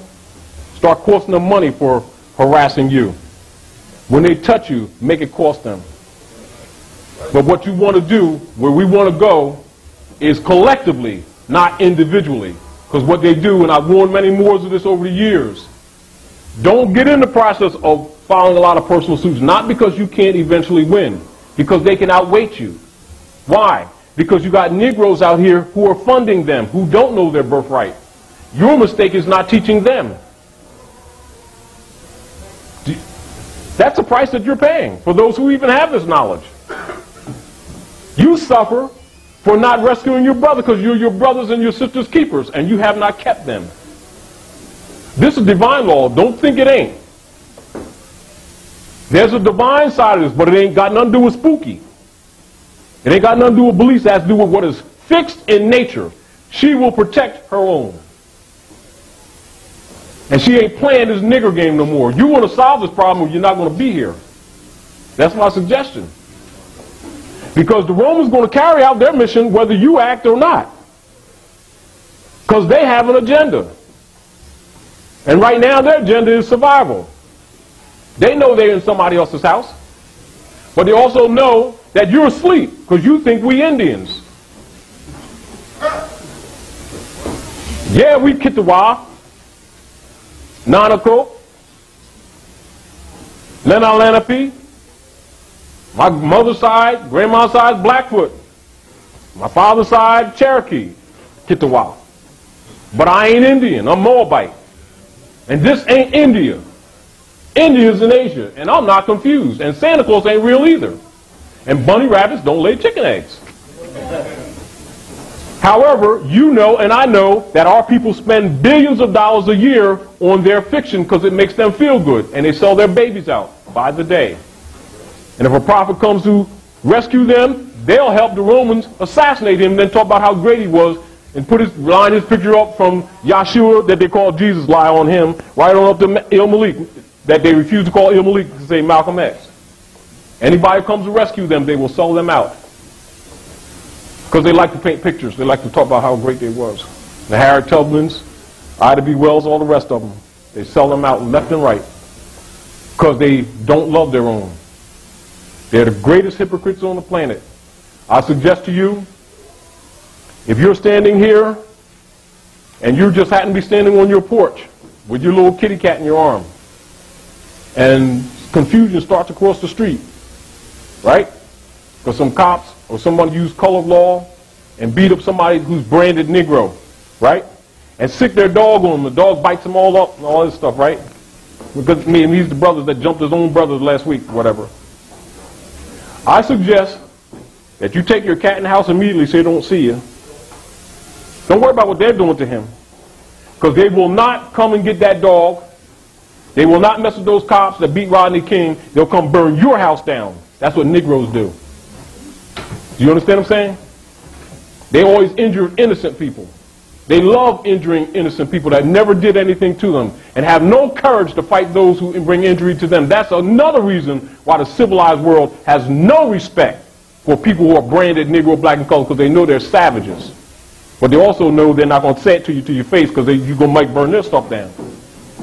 But they will set up shop and make a living off you because you give up your birthright easily. And then going to tell them what Jesus wants. And then put them up in the grand houses that you build as a Roman, as a European, when you know he had dreadlocks. Moabite, Canaanite blood. Look just like you and me. And Moabite is the ancient name for Moors, your same bloodline that you deny. And we are them Jews too. And not them Yiddish who are claiming to be Jews but are not.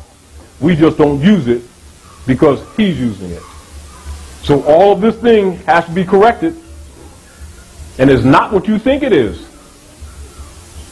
This is an economic, political, social dilemma that you're going to have to fix. And if you don't fix it, don't worry, everything that you work for will fail. Whether it's business, economics, your personal relationships, etc. Because Allah, and Allah is feminine, not masculine, is unpleased and is set in force for our destruction unless we fix it consciously. For now, that's all I have to say, and I'd like to bring someone else up, Brother Abdullah, to assist in the work. And I also want to make one more point while you're getting prepared. And this remind Moors of some points you may not recognize right now, but I'm going to make this point anyway. See these questionnaires? Noble Drawley, founder. Noble Drawley reincarnated. Period of time between 1929 and 1934. On here, it will say Noble Drawley, right? And this is the authority that many of you are familiar with. And it'll say Moorish Holy Temple of Science, adopted as its corporate name, Moorish Science Temple of America. See that? Yeah. Notice here it says Moorish Science Temple of America, adopted as its corporate name, Moorish Science Temple of America, oxymoron. Just keep that in mind. That has to do with the treachery within. All right? We'll deal with that in the paper later on. But these are keys that you must look at. What you're doing and the consciousness that you're being brought to is not just some little pocket. What you're dealing with deals with world governments. Though we may be low-key and down to earth with this thing, everything that you do relative to this consciousness and these concepts is affecting the entire globe. Don't you ever think that governments are not watching what we're doing. Don't you ever think that what we're doing does not affect not just this government, governments, period. And in fact, I'm going to tell you another secret. Nations is a fiction. Because there's only one. And that's the real truth. That's what it's ultimately going to come to. And you will have one world government and new world order. Deal that you got going on is the sorcerers think they're going to take over. And everything they're building to eliminate you, they're building for you. Now they can put that in the dossier. Peace. Come on, bro.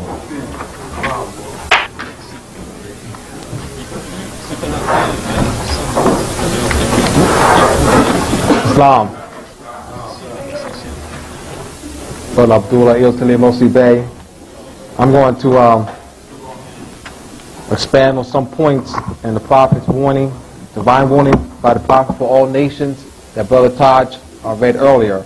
I'm going to elaborate on more. So I'm going to read some excerpts and relate them. So you return back to the centerfold. The first paragraph: the citizens of all free national governments, according to their national constitution, are all one family bearing one free national name. Now, the United States Republic of North America has a national name. Does anyone know the national name of the United States Republic of North America? It's a Moorish nation. The national name has been Masonically buried. And often said earlier, the United States has a dual national seal. And most oftentimes people will look at the United States of Republic of North America and the Moorish nation, and I see them as one. The United States of Mexico. As you know, that's the United States of Mexico. In fact, if you look at any coins Los Estados Unidos Mexicanos. The national name is Mexico. United States of Brazil. The national name is Brazil. So, and what they'll do, and they'll use the word U.S., U.S., which is the colorable government. And most people think that the United States spelled out and U.S. are the same. U.S. is the colorable government that has subverted the United States Republic of North America. And when they push the U.S., which is the U.S. democracy, they are in fact subverters of the United States Republic of North America and in violation of the Constitution. They are enemies. So anyone who does not push the Republic is an enemy to this Constitution. And most people, most of the officials are in Congress, Senate, and the House are criminals and are enemies to the United States Republic because they wear nice suits and got nice ties on. You know, most people think they're legitimate, and they're not. So, another point. So, go back there. The one free national name refers to the Moorish nation. That is the free national name of this United States Republic. Continuing. Duale, it says, it is a sin, and it is a sin for any group of people to violate the national constitutional laws of a free national government and to cling to the names and the principles that allude to slavery. He emphasized there the importance of constitutional principles. And as I was talking to a brother earlier, about a half hour ago, the Moorish Divine National Movement, the heart of it is the constitutional principles, bringing our people back into the constitutional fold of government. And those who are not pushing constitutional principles or teaching them are not teaching the Moorish Divine National Movement. They may say the name Moorish Divine National Movement, but they're not talking constitutional principles. They're not talking about the Moorish Divine National Movement. That is the heart of the movement, bringing our people back into the constitutional fold of government. So my whole purpose is here is to have you really examine Duali, this document here, this divine warning that Duali has, and not just read it, but really absorb what it's really saying, and that this is the driving force, this is the brain of the Moorish Divine National Movement. And to not push this is to not to push the Moorish Divine National Movement. Continuing. I, the prophet, was prepared by great God of Allah to warn my people to repent from their sinful ways. You all know what the sinful ways is, the violating constitutional laws. And Duali on the cover, on the front cover of the Moorish of the Holy Quran says to free my people from their sinful ways. And we already know what the sinful ways is, being outside the constitutional fold of government. So C.M. Bey was very instrumental in following Duali's instructions.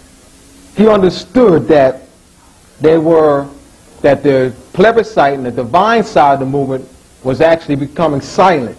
And C.M. Bey actually pushed the national side by continuing to spread the plebiscite and teaching our people constitutional principles. And then you see C.M. Bey's his Clocks of Destiny, he's holding up Bible, and he has the compass and squares, has astronomy, and he emphasizes constitutional principles. C.M. Bey was, in doing that, he was expanding the Moorish Divine National Movement. And is not seeing that. It looks at that C.M. Bey was doing something totally different. C.M. Bey was expanding the Moorish Divine National Movement. Continuing. There is but one issue for them to be recognized by the government and of the governments of the earth, and it comes only through the connection of the Moorish Divine National Movement, which is incorporated in this government and recognized by all other nations of the world. So the question is, how does one connect himself or herself to the Moorish Divine National Movement? And this is where the process of nationalization comes in. And truth, those Moors who are not nationalized are in fact part of the Moorish Divine National Movement, because that is the issue, is to bring them back into the constitutional fold of government. So when we look at Moors, we're looking at those who are conscious of who they are and active, and those who are not active and conscious. All right, but they're all Moors, which we already know. Now, Drew Ali named the Moorish movement the Divine National Movement. And that's very important to understand the relationship between the divine and civil law. And then the Declarations of Independence, we're going to tie this to. In the course of human events, it becomes necessary for one people to dissolve the political bands which can have connected them with one another, and to assume among the powers of the earth the separate and equal station to which the laws of nature and of nature's God entitle them. There you go. That's the Moorish Divine National Movement, seeing the relationship between the divine and civil law. I mean, that relationship is ancient. Civil law is rooted in divine law. And I was having a discussion with one of my co-workers about 2 days ago. And he deals with metaphysical principles of cause and effect, gender, duality. But what he did not recognize is that civil laws were rooted in divine law, and had to explain to him, because he was disconnecting himself from the Constitution. He said he didn't want to do anything to do with, politics, and, I just want to deal with myself, and I just want to deal with the divine principles. I said to you, brother, and I mentioned to him the importance of recognizing that those divine principles are rooted in the civil law. And it's very, very important. And I read the Declaration of Independence, the first section, and showed him the phrase, laws of nature, nature's God. And so he started to understand that. And I mentioned to him that, gave him an example. You and I are talking right now. We are forming a contract. You're allowing me into your aura. I'll use that word because he's on that level. I say, you're allowing me into your aura. I'm allowing you into my aura. All right? By my free will. And you allow me into your aura by your free will. That's a contract. So now let's expand that on a larger level, to deal with a larger body of people. That's what the Constitution is. So when I broke it down that way to him, he began to recognize the relationship between the divine and civil, whereas before he didn't want to have nothing to do with it. All right? So that's very important to understand, because you may have some people who are on the metaphysical level, but disconnect the civil side. Continuing.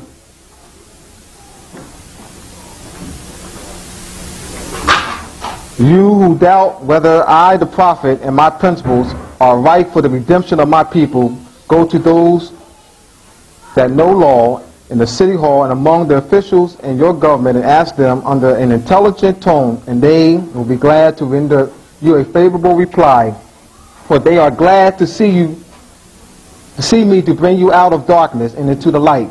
Money doesn't make the man. It is free national standards and power that makes a man and nation. Now, the wealth of all national governments, gold and silver and commerce, belong to the citizens alone, and without your national citizenship, by name and principle. By name and principle. So that goes back to nationality. And Drew Ali mentions that here and pushes that. And going back to the national name of the United States being the Moorish nation. Continuing, I love my people, and I desire their unity and mind back to their own free national and divine standard, because day by day they have been violating the national and constitutional laws of their government by clinging to names and principles that are unconstitutional. All right. Now, constitutional principles are fundamental and very important. And one thing that had not been taught in the Moorish Science temples is constitutional principles. The Moorish divine constitution, divine and national constitution bylaws of the Moorish Science Temple of America states the phrase part and parcel, which is in Act 4 and also in Act 7. The Moorish divine French Constitution and bylaws of the Moorish Moorish Holy Temple of Science. I'm rushing, let me take my time. Moorish Holy Temple of Science uses the phrase part and parcel, and that was done by design. It was deliberate, and was to take the people's consciousness that they are part and parcel of this said government, meaning that they are the founders and constructors of this government, and that we are not naturalized citizens. We are natural-born citizens of the United States Republic of North America. So that's we're going to put that in the paper next time, Taj. Both constitutions and bylaws right in the paper, so people can see for themselves, you know, the corruption. Even though you mentioned that in your article.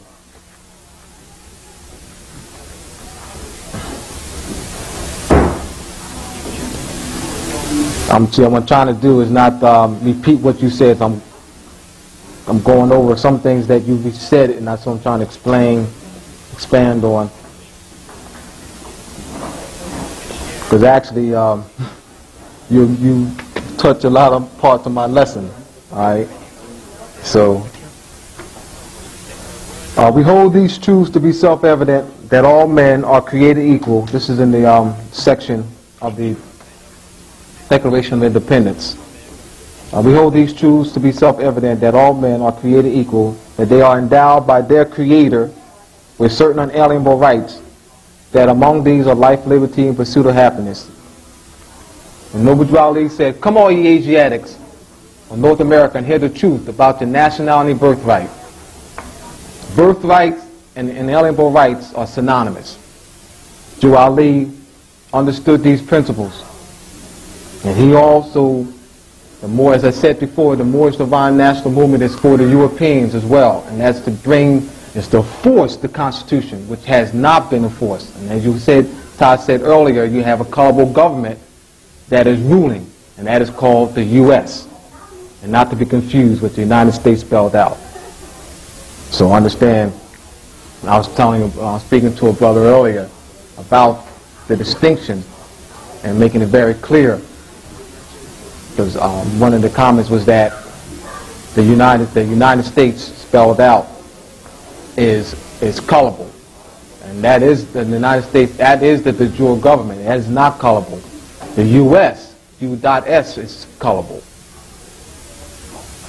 And what I do oftentimes, what you'll see on the applications, is U.S. citizen. And what I do is I create a box, and I put citizen of the United States Republic, North America. And I check that box off. So the only time you see that, just be cognizant of that. You'll often see that U.S. citizen. All right?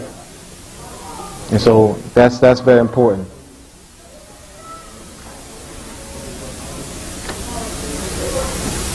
Explaining, I'm going to break this down a little bit. On the questionnaire, Juali has a woman, and humanity is written on her womb.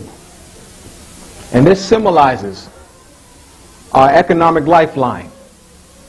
The Moorish Fez symbolizes our nativity, our Moorish nativity. The womb of woman, the navel, the umbilical cord, the placenta, 360 strings, 3 plus 6 plus 0, it's 9. 9 convict moons that it took this form to manifest in my mother's womb. I am Mason because I am a son of a mother. I am Muslim because I am manifest man, muscles, tissues, and bones. Manifest in the womb of woman in 9 months, Muslim. All right? So we make it very clear that any man born of a woman is a Mason. And what they've done is take that and apply it only to those who are members of a lodge. So that's what makes you a Mason. So if you deny your nationality and your nativity, you have no rights to resources, and therefore you are property. And this is, as we said earlier, this is the problem that we're facing. Another point, just trying to see where you didn't touch, so I won't be repetitive.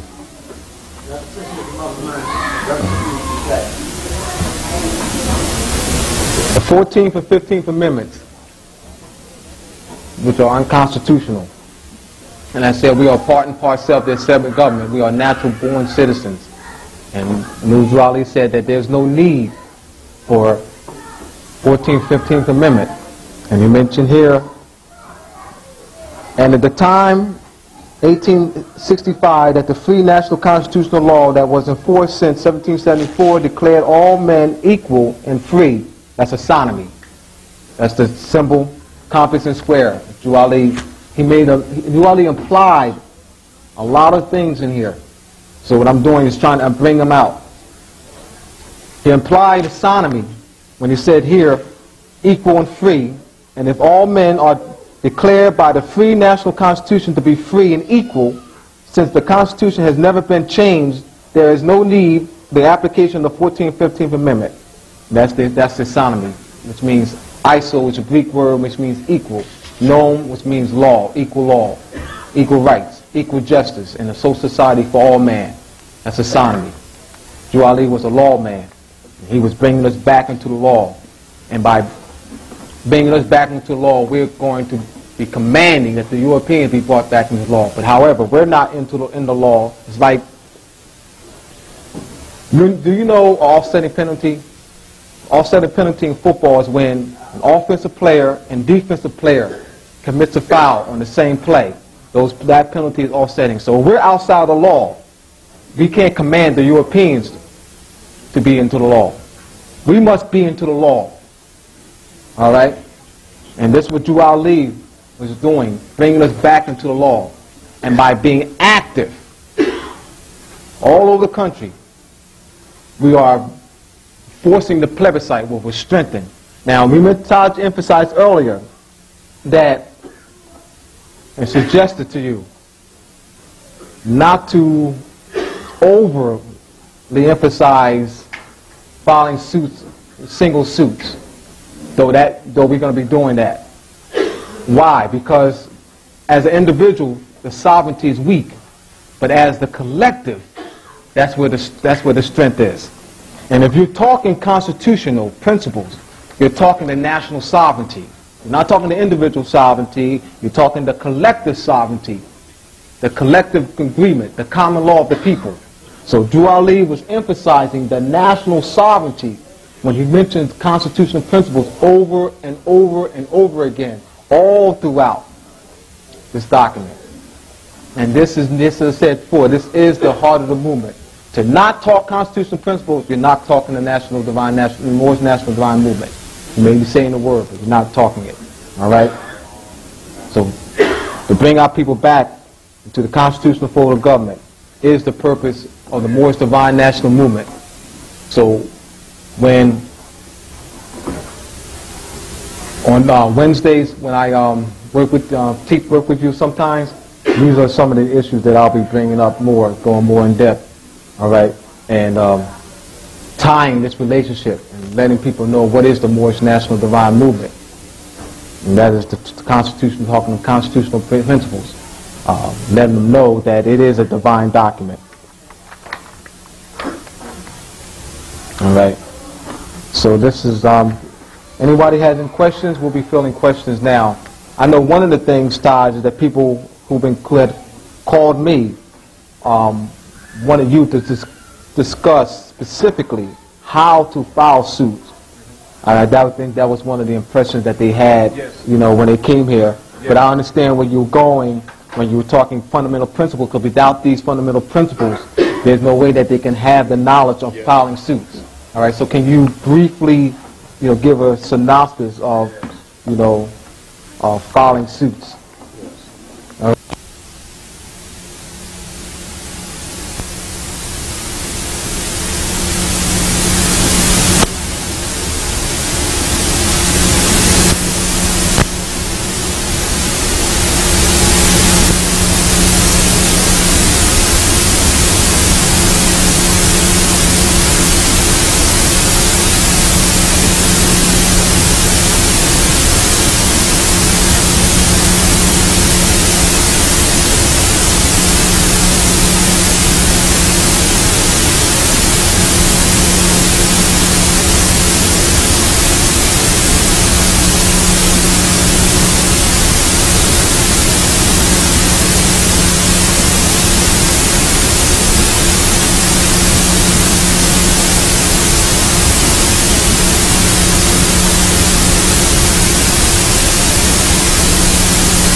we're going to follow, you're going to follow in a district court.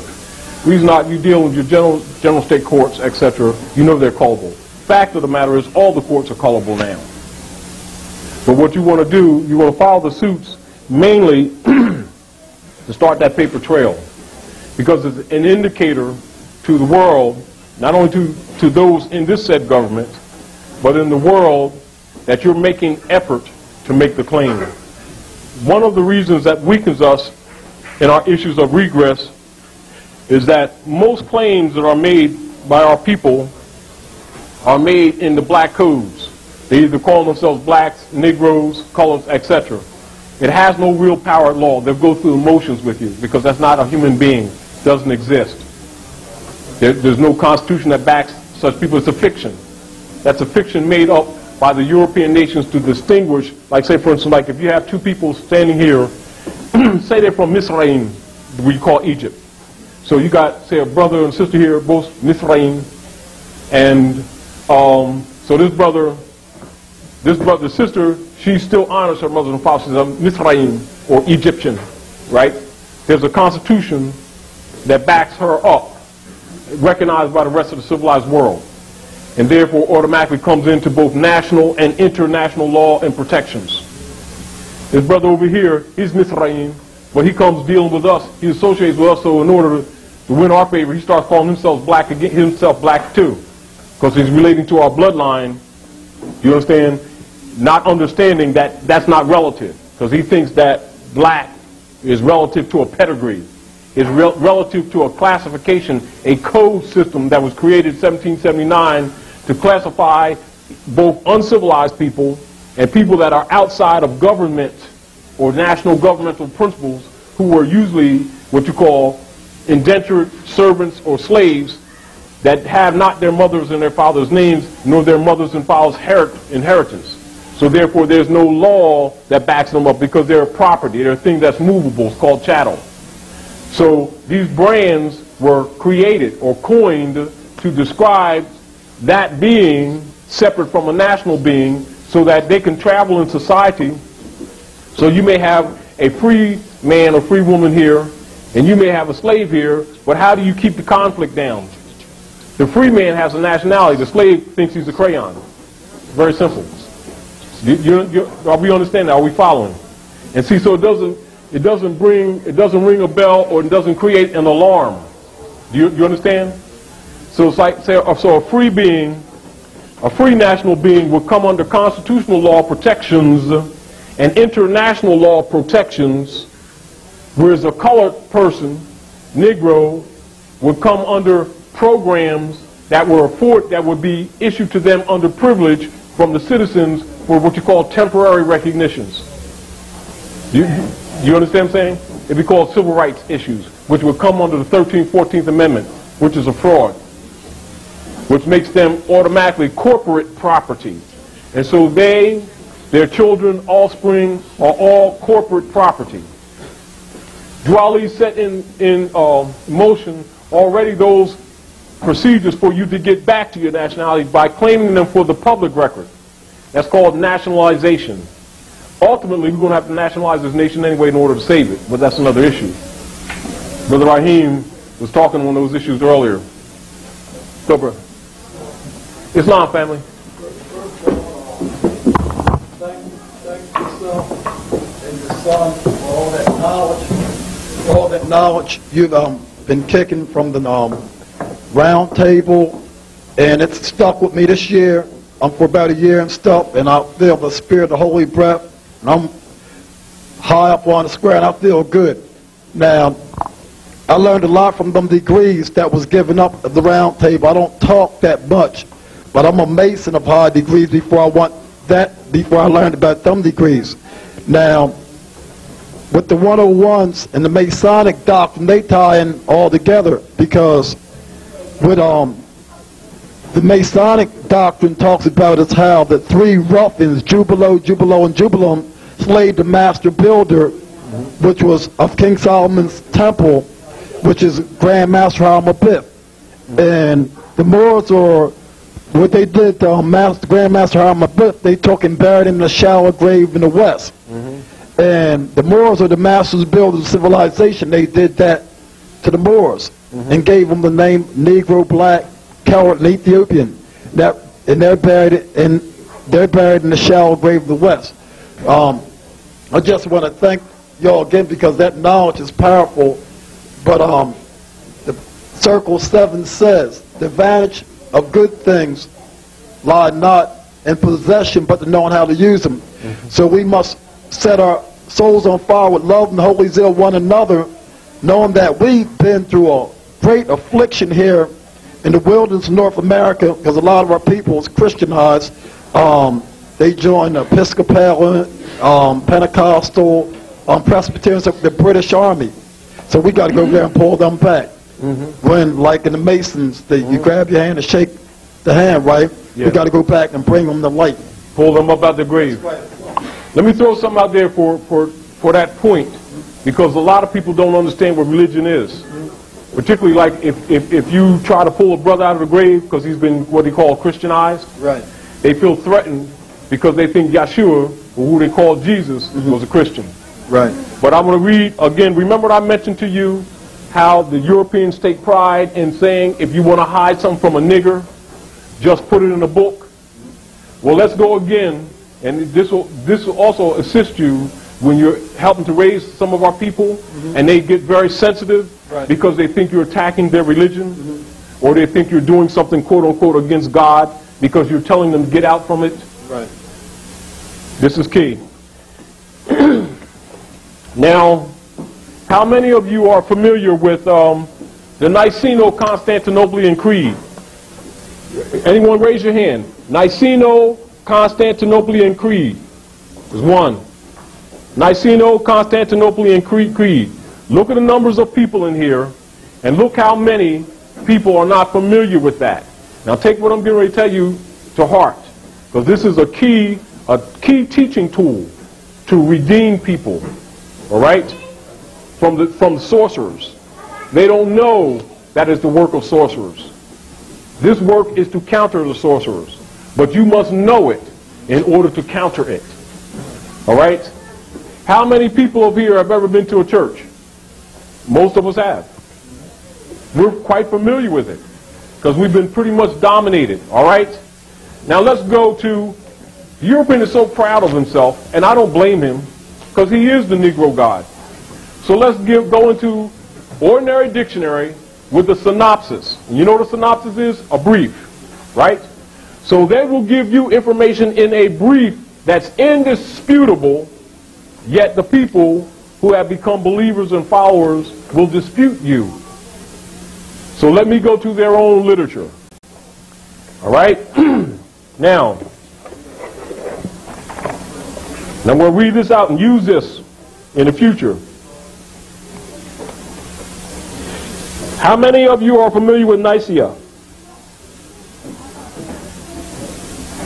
Now I'm going to read this. This is in an ordinary dictionary, and this is a brief. Listen carefully. Nicene Creed, a Christian confession of faith, adopted against the Arian heresy by the First Council of Nicaea, A.D. 325. What does that mean? 325 years after the assassination of Yeshua, who they branded Jesus during this council. Because his name wasn't Jesus, it was Yeshua ben Yosef. A similar creed later attributed to the Council of Constantinople, A.D. 381, and accepted by the Greek Church, also called Constantinopolitan and Niceno-Constantinopolitan Creed, a modification of this containing a clause referring to the Holy Spirit, adopted by the Council of Toledo, A.D. 589, and accepted by the Anglican, Roman Catholic, and various Protestant churches. That is the foundation of what is known today as the Christian Creed. That's the foot of it. That's the rock of it. That's the foundation of it. How many people call themselves Christian don't even know the foundation upon which it is built? They're going to tell you about Jesus. So don't argue with them. Give them their own record. That is not their own. That they have adopted from the Romans who murdered him. Do you understand where I'm coming from? In other words, they worship the murderers of the Nazarene and then claim to love the Nazarene. And the Nazarene brought the zodiac and the fish. They hung him on a cross and then told him that the instrument used to lynch him was the instrument he brought from heaven in a cloud of glory. They are liars, they're hypocrites, there's no truth in them, and when they speak a lie, they speak of their own father. It is not their creed. Jesus was a Moabite, and his grandmother Ruth was a Moabite, and Boaz was a Moabite. So what can you be but Moabite? More. So use it. That's a weapon against those who try to get into the religious game and try to fight you there because they don't want to deal with the truth because it shakes the world. They don't have a foundation. It's a lie. Doesn't mean that there's no good in it. Don't misunderstand that. And it's not an attack on them. It means that if you're going to claim something, know what you're claiming. And so if I claim to be Christian, I should know the Nicene Creed. And if you don't know it, you don't know nothing about it. It's sort of like, say I'm a surgeon. I operate on brains. You notice I have the sign out here. Come on in. And then you come, they drag you out the back door walking like this. Well, if you ain't figured out yet that I can't be who I claim to be by my own works, then what else proof do you need? All you need is watch the works of the people. They show you the love. Is there love? No. There's hatred. There's slavery. There's abuse of power. And if Yahshua walked in this door now, they'd lynch him again. Thank you very much. So the Niceno-Constantinopolitan Creed is Christianity. They are not Christians. They can't be Christians. It's a political system disguised as religion in order to push it on the world to conquer. And they will have a cross and a crown. And it says, in hoc signo vinces, which means in this sign we conquer. They don't hide it. But why should they? Because all we deal with is beliefs. We don't deal with facts. It's against our gods. Please.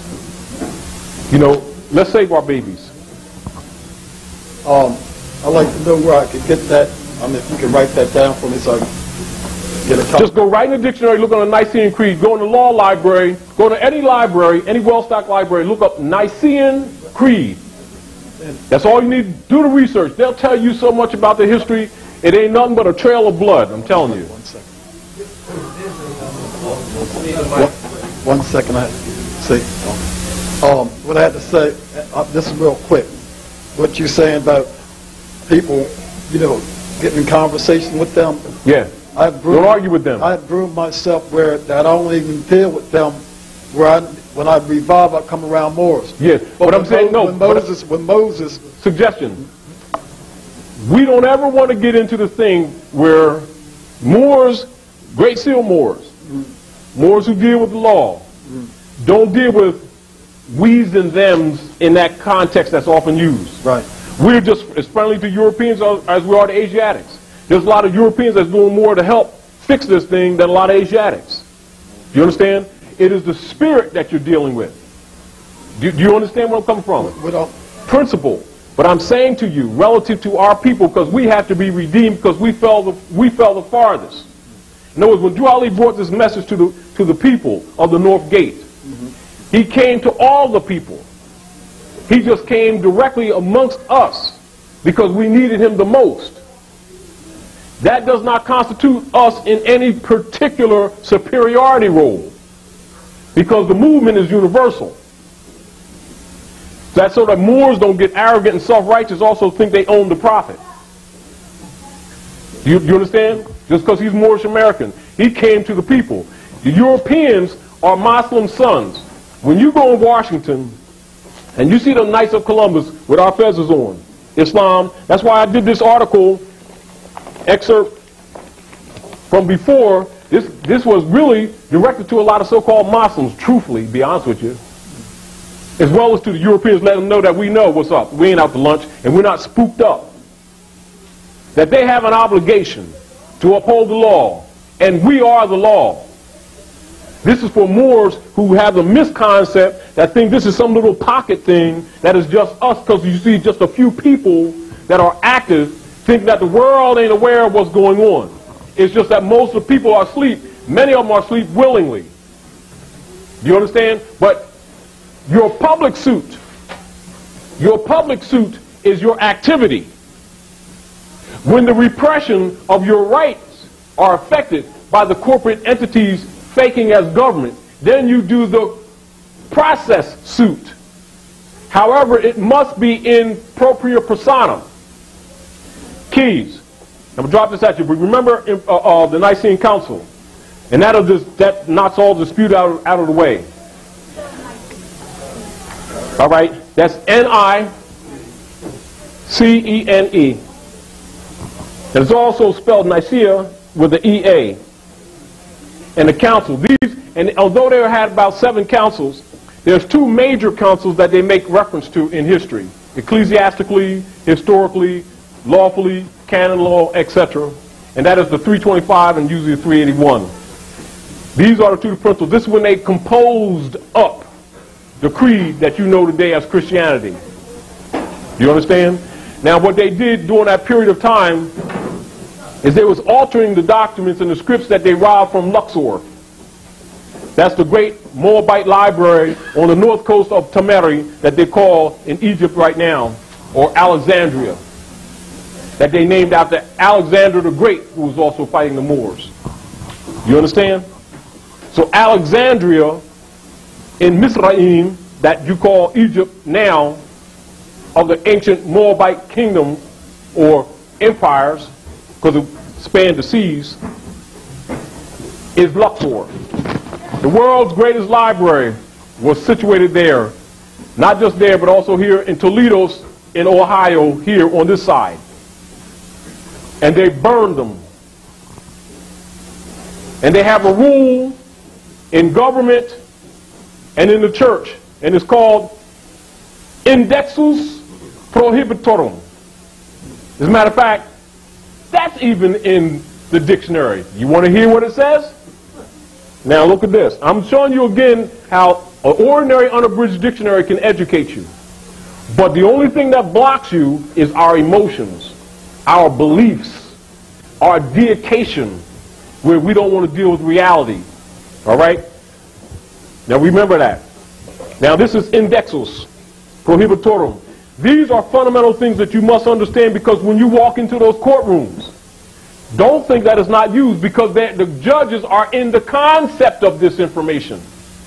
This is not what's proceeding across the floor, but he is in the mental concept of it. When he puts on that robe, that cloak, you know what that cloak represents? Huh? It represents the authority of the sovereign. It represents the cloak of the Moors, the Abba. Just like when you put your bolero on, your boleros and your vest and your cloak and your Moorish costume, that's what it represents, the authority. Same thing with the cloaks they put in the church when they sing gospel songs. Belong to you. Same robe that the Ku Klux Klan wears when he puts on a conical hat and doesn't terrorize you with your costume from your ancient white brotherhood that's over 50,000 years old. And you be going out to lunch. And it belongs to you. Scaring you with your own stuff. So raw. Now let's go into, here you go. Remember, this is related. It may not seem to be, but remember, when you're suing, the concepts that you have in your mind are at the root of whether you walk or not. At the root of whether or not you are successful. And keep this in mind. The ultimate key to the conclusion or the superior position of the plaintiff in a suit is what? Constitutional principles. That's the ultimate test. You know, someone may acquiesce or give up early and lose, and they know they're right. Why do you think states try to keep things from hitting the Supreme Court, which is the only law, the only true court? Because they know they can't beat you. But they know they ain't going to go there because you're usually arguing wrong. You're usually arguing in a false jurisdiction, never challenge the jurisdiction, right? You keep calling a magistrate a judge when you ain't checked the record. And so what they get you to agree to fraud along the way, then they got you in the state's court and they just bounce you around till you're economically broke. See it? And then you start arguing how you feel, or just some case law which the attorney will try to lead you to, when you should be talking constitutional principles and stay there. You know, any what you call lawyer, they're phonies, worth their salt. You know, they bounce you around, take your lunch money, take your savings, then get your grandma's money, and then when they see you ain't got no more, they either throw you to the dogs or how much you can pay. You understand the nights. You bought your freedom. You ain't bought freedom. You bought the privilege, and then you so-called win. And then you ever notice, if you really pay attention, when they really get tired of the BS and they want to win the case, they start arguing constitutional principles. And the case either is resolved and that's it. Why don't they go there in the first place? Because they can't make money off you. Because you don't need them. You should have went there yourself. Because the Constitution is for all free national beings. But in order to use it, you must be in propria persona juris. Most of us are not. Have we been? Most of us have been colored people. Right? Huh? I'm right wrong. Huh? So we're already wrong, so we don't even have the power to challenge the jurisdiction of the magistrate who's fraudulently telling you that he's a judge. When he told you he's a judge, the first thing you should ask in a writ in the nature of discovery, because they're accusing you of something, was in that list was a DOAO, delegation of authority order, where he derived his authority and what principle does he operate for. And when they start talking about get a lawyer, Bar Association asks him, is he practicing law from the benches? Is he soliciting for a private corporation, or is he upholding the Constitution upon which he took his oath? Because I got a copy right here that says that's your first obligation. You tell me your obligation to the Bar Association, a private corporation? Is that in the Constitution? Watch him get mad and get green. And if a lawyer come up to you talking about what he's going to represent you, if he don't come with the Constitution of both the state and the federal, he ain't representing you, he's representing the court. Conflict of interest. Judge. Remember the Bar Association of England with a branch in the United States of America? Officer of the court, right? Prosecutor. Remember the Bar Association of England, branch in the United States, etc. Officer of the court. The judge, and them PDs that they keep putting on you, attorneys, etc., esquire. Member of the Bar Association, officer of the court. Does anyone here know what this phrase conflict of interest is? Do you recognize that that's a conflict of interest? It means that's a boys' network. They got a network going on when you walk in there. If you don't know anything about your nationality and your birthright, you can't get to the constitutional law because they just barred you from it, and you didn't do what? You didn't what? What did you didn't do? You didn't reserve your right. And you didn't declare from the door, did you? No. And you didn't object, did you? No. So you proceed, you're in the jurisdiction, aren't you?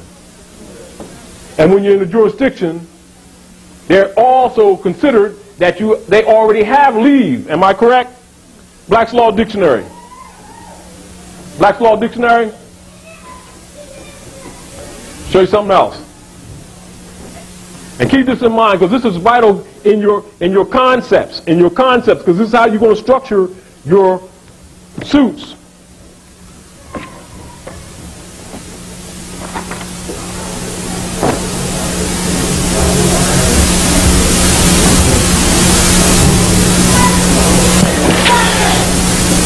Now listen to this.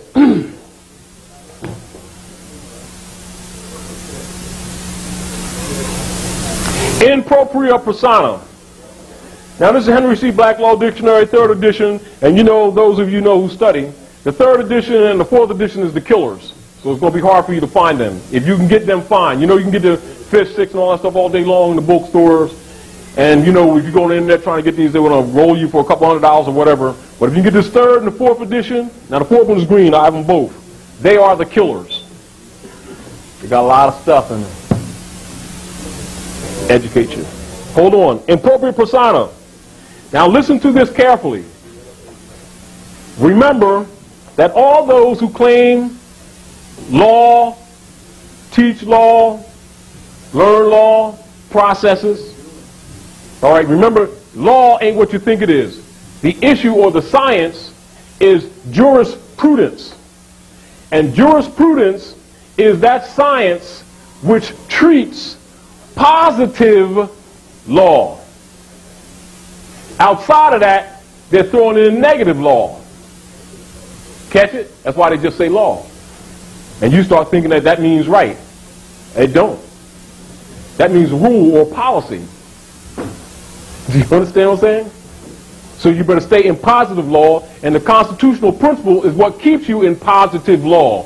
So you must think on those principles. That's why Drew Ali said to you, he says, go back to that state of mind of your ancient mothers and fathers and their divine and national principles, and come back into the constitutional fold, because outside of this, you're outside of it. They can do any kind of crap to you. You don't have no means to put them in check, because the thing that puts them in check is that Constitution.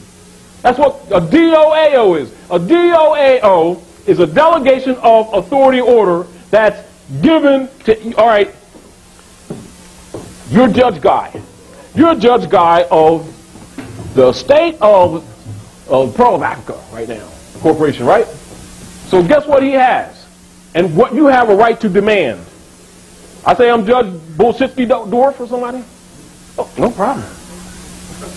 I like to see your delegation of authority order, because that's the only thing that makes him legitimate. If you don't ask for it, you just waived it. He could be the janitor at Dobbins High School. Dobbins, he can be a Big Mac guy. This is a weekend thing. And he's also another township, the clerk of the township, calling himself judge, and you've never questioned him. What he's telling you, got a license, got some insurance with my boy over there. He's, well, I had another job, and and my mom, I had to get some food, and you're all scared and stuff, and you should straighten him right up. Oh, you see this writ in the nature of discovery? Since I'm in court, I already had it prepared. And then y'all got your copy. Get the clerk, give the man over there. And give him his, and the delegation of authority means, where's his license? Because that's the license from the people. And without it, he ain't who he say he is. But if you don't ask, he can be McDonald's cousin. He needs some money for the Poconos, and you're it. And that's what they've been doing to Negroes, blacks, and colors, because they don't know nothing about nationality and birthright, and they ain't interested. And so they keep giving up their rights, but they'll turn around and fund ANACP established by Jews who were protecting their stock. Do you understand where I come from? It's not even like we don't have the finance to fund what's for us. We don't know priorities. We don't know what represents de jure law and what represents colored law, because we haven't studied the fundamentals of civilization. Your mothers and fathers were the founders of civilization. Study the principles. You know, we go into history, we talk about, you know, yeah, man, black man, he had a Songhai kingdom and empire, and then we did like, no, you can't make black retroactive, because they weren't black people. They were civilized beings. Black is a modern tag for civilized people who fell to slavery and lost their birthright. Don't confuse the two. Don't make the lie retroactive, because as soon as you do it, they already got you in law. They ain't going to argue with you. They already know you got you. You know, black man that's over here with Freddie Jones. And you say, yeah. Well, you already know he got you. You're in the jurisdiction whether you claim to be or not, because you're claiming a name that's not yours. You haven't what? Objected. Are correct? So what does it say here in propria persona, in one's own proper person? Dwally expressed to you all, be yourself, didn't he? Huh? Now let's look at this. In propria persona, that's a Latin legal term. And I want to get here because I want to have y'all see this while I'm reading this. In propria persona, in one's own proper person, it is a rule in pleading that pleas to the jurisdiction of the court must be, what does the word must mean? It didn't say may, does it? Must be pled in propria persona, emphasized, because, that's conditional, am I correct? Because if pleaded by an attorney, they admit the jurisdiction, as an attorney is an officer of the court and he is presumed to plead after having obtained leave which admits the jurisdiction. And then it gives you some law case, which means if you're not in your proper person, they already got jurisdiction, so don't even talk about it. In propria persona, I-N, capital I-N, first. By itself, propria, capital P-R-O-P-R-I-A, one word. Persona, capital P-E-R-S-O-N-A. That's ancient Moorish Latin, means in one's own proper person. And the definition comes right after it, and it says, in one's own proper person. Almost sounds like an oxymoron, doesn't it? So, in one's own proper person. That's a strong emphasis. That means you must actually and factually, for the public record, for the civilization, honor your mothers and fathers, because if you don't, the court already has jurisdiction over you. You're automatically awarded a court, and they already have leaves. It's no argument. You have no argument. That's why judges tell you, "My dog didn't eat lunch this morning." Shut up! Sit down! Take that hat off! And all this stuff. You tell them, "I want your DOL." Now listen to me on this. In any issue that someone makes claim against you in the court, whether they tickets or not, delegation of authority order is vital. Writs means written documents.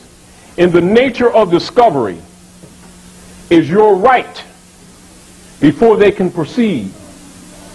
Do you understand? And any claims against you. Commanded in writing of the court and the persons.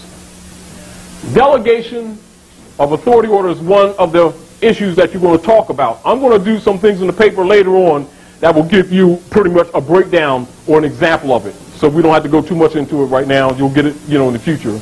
Or we'll put it in the civil letter to give you some idea of the structure and how you would present it.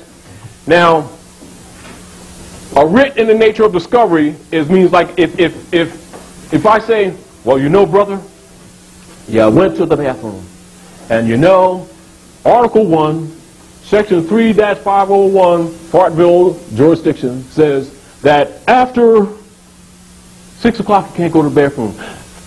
There's a fine for that. $5.50 and your lunch money for next week." Oh, man! I got to get another job. And what you should be asking, well, all right, well, where's the indictment paper? Without that, I can't proceed. And you have a right to demand it and possess it. Then, where's the jury of my own national peers? You have a right to that. Unless you waive it by not challenging it. And you put it right, see, it ties the court up. But don't get caught up in the trick of trying to introduce this during court session, because they'll block it. You never present documents during a court proceeding. Let the documents precede you. All right? Are we with it? Everybody? Just even with tickets. If you use some of these methods, you're going to find some of the stuff starting to disappear. All right? They're not going to tell you this. I'm telling you this. See, because they've made a whole middle class off the social problems that they've created on you. They live off of your virtues. This is one of the methods on how they do it. And I'm telling you, the appropriate persona is one of the keys of the state of mind you must be in. Don't talk suits if you're not in this state of mind, unless you're ready to give him all your lunch money and your grandma's inheritance and everything. All right? What do you mean by let the documents proceed? All right, like say if there's an issue before the court, and say we call you to court, this court, and we call you to court. Don't come to court before something hits this court first. In other words, paperwork with the county, not just with that court, with the county. Hear me? Because the county is the law, not the city. You remember that, you all? All serious documents, etc., in the county. All right? The land. All right? And this is the other thing that everybody should be aware of. You know your little townships and cities and stuff like that? They do not operate off constitutional law. They operate off charters. So which means they can use that to bypass their constitutional obligations if you don't object, which they have been doing. Islam. Everybody needs a mic. Why you need a mic so you can get on the... See, because the county, the county is the public record. The public record. The little townships and everything is corporate record. What they have done in order to maintain slavery is that people who have acquired seats of power or authority in government, which is the supreme law, Constitution, have sold their DOAO outside of your knowledge to private interest and foreign interest in order to slave you so that you won't come and take them out, knowing that slavery still exists, because they fooled you into thinking that slavery ended in the Union State society. So they use the authority of the United States, the power of the sovereignty, to enforce private law, which they're in violation, which is a felony. They don't operate by constitutional law, they operate by policies of the political parties that subverted the United States. They have a private contract with the American people. They don't operate for Constitution. So when you're dealing with them, you already know that. You don't argue that with them, since you know that you've got to know how to proceed, meaning that you've got to understand that you're amongst wolves. You know, the average person, when they walk up there, they're not looking at that judge, that prosecutor, and the lawyer that they hired with their grandmom's money as partners. They're looking at this guy going to protect you from some claim. They're partners. They're in the mission to rob you.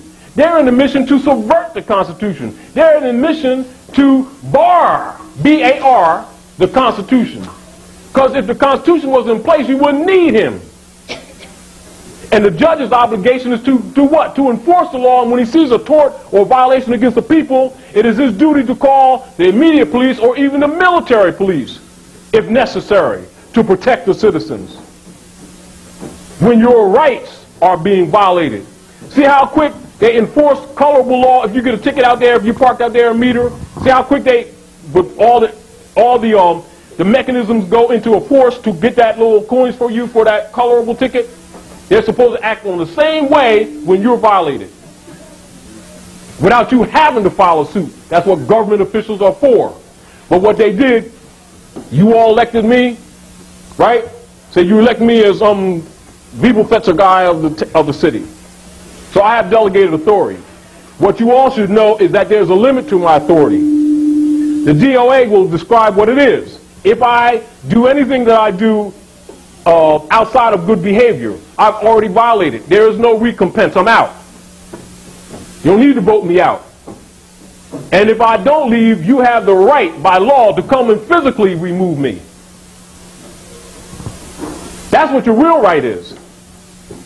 Once a public official violates the Constitution in any form or matter, there is no regress. There's no I'm sorry. He's out or dead. Do you understand? See why they don't want you to know law? Huh? It ain't wait till 4 years for me to screw you some more and make partnership with Enron while they rob your pensions and all this sort of stuff, and then make you pay it back like Silverado Bank, what the Bush father did. When his buddies in the politics, they robbed the banks, robbed your money, what you thought was your money, and then made you pay it back. Oh, you know why? Because they're not operating constitutionally, but they also know that we basically, the people is dumb or arrogant. We're so busy hating Russians that never did nothing to you. You know the communists, they're threatening our way of life and everything, and so you all can do what you want to do. And this is what we've done. They got you so busy hating other people and injuring other people that never did anything to you. This is what the U.S. does. The U.S. Let me back up a little bit so you understand what's happening. And I'm going to reemphasize what I said earlier. The U.S., which is a body of conspirators that the general public is not aware of, And it consists of, in the main part, Knights of Templar. Now the Knights of Templar are servants of the king.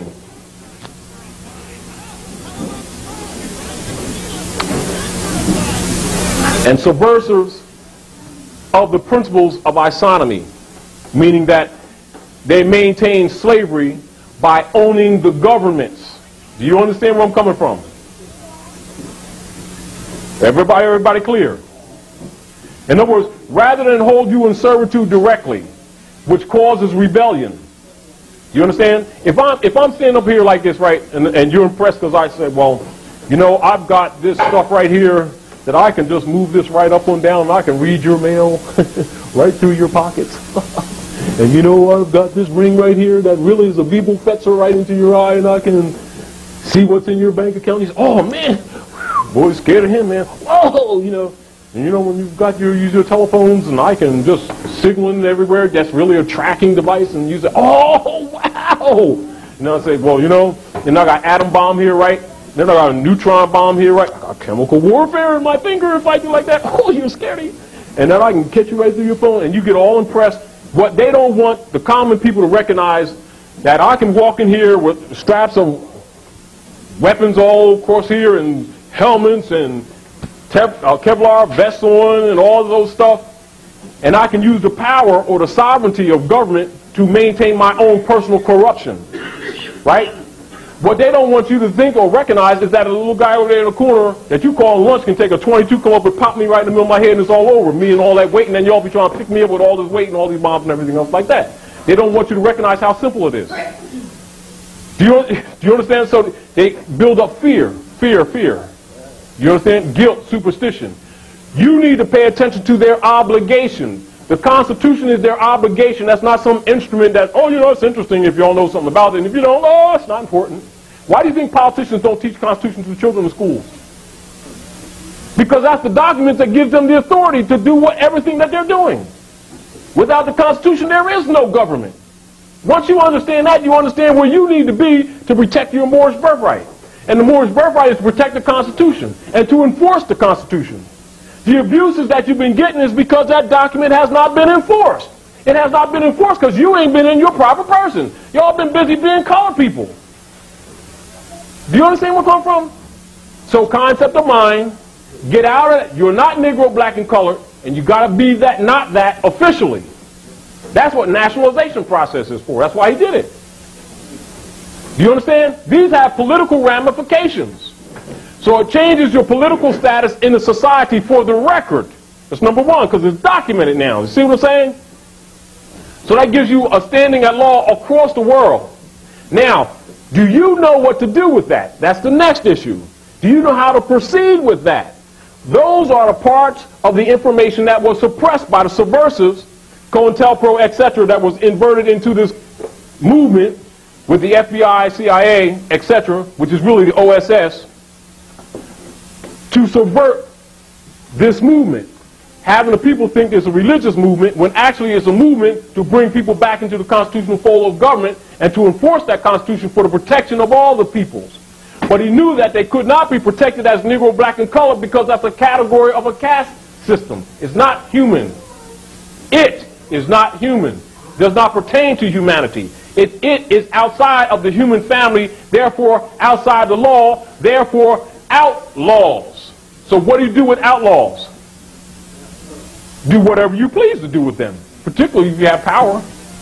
This is the arrogance that them magistrates have been using as judges. Do you understand? Because they know the people don't have rights because they won't claim them. And then the people think that the only way they're going to get them is that if they give them to you. Governments do not give rights. Governments are established to protect existing rights. Those rights are inalienable, that is in reference to government. And the inalienable right is derivative of your birthright, which means it's non-transferable. It can't be sold to you. You can't license it. Once you understand that, hold them to it.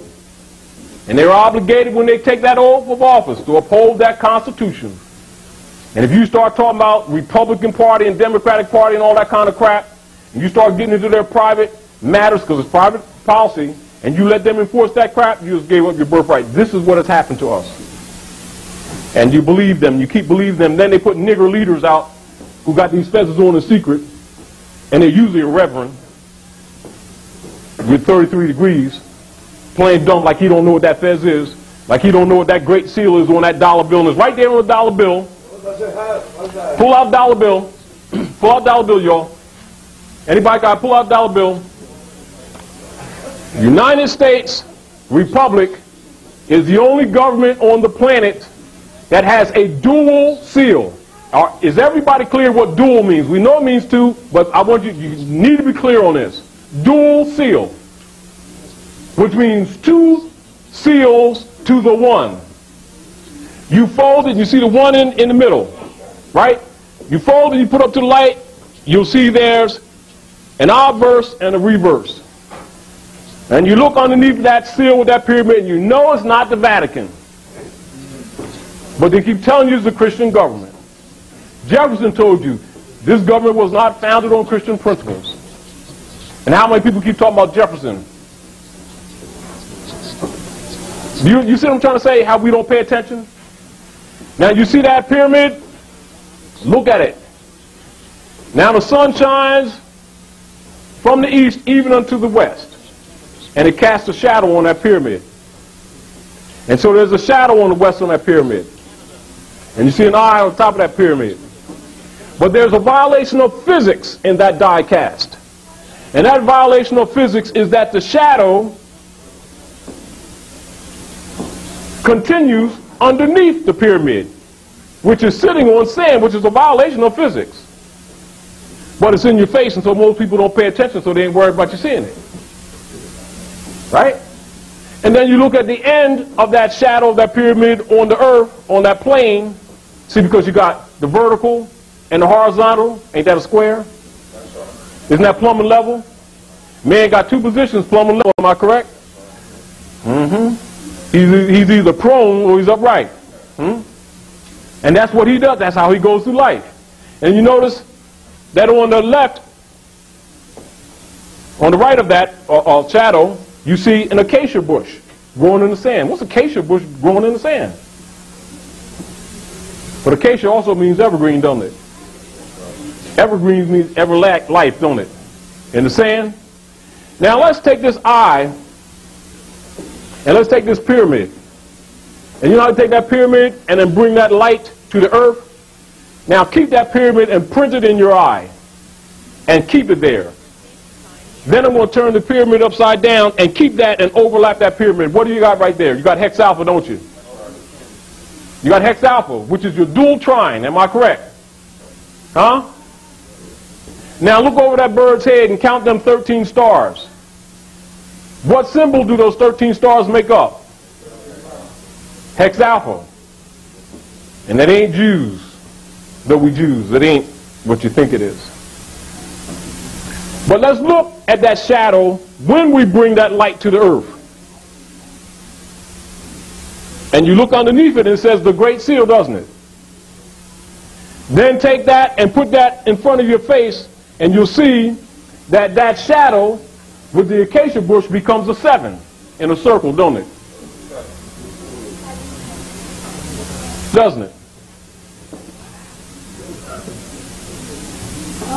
You see that shadow? Huh? It becomes a 7, don't it? The reason why it violates physics, because the message and the symbology is metaphysical. Now what you got, when you bring that light of Allah to the earth, and you harmonize and balance that dual trine, hex alpha, you now become the master of that seal. And that's the 7th seal right in your face. They handle it every day. That's how you hide it from them. And the sorcerers boast of it. Your job is to undo the sorcerer's work. The 7th seal is yours. The Great Seal is yours. It's up to you to claim it. That's your political platform. That's why this whole movement exists. You don't claim this lost estate? Illuminati got it.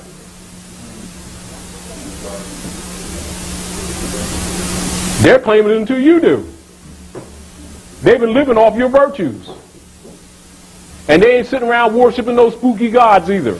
They just sell them to you through your nigger leaders. Nigger leaders.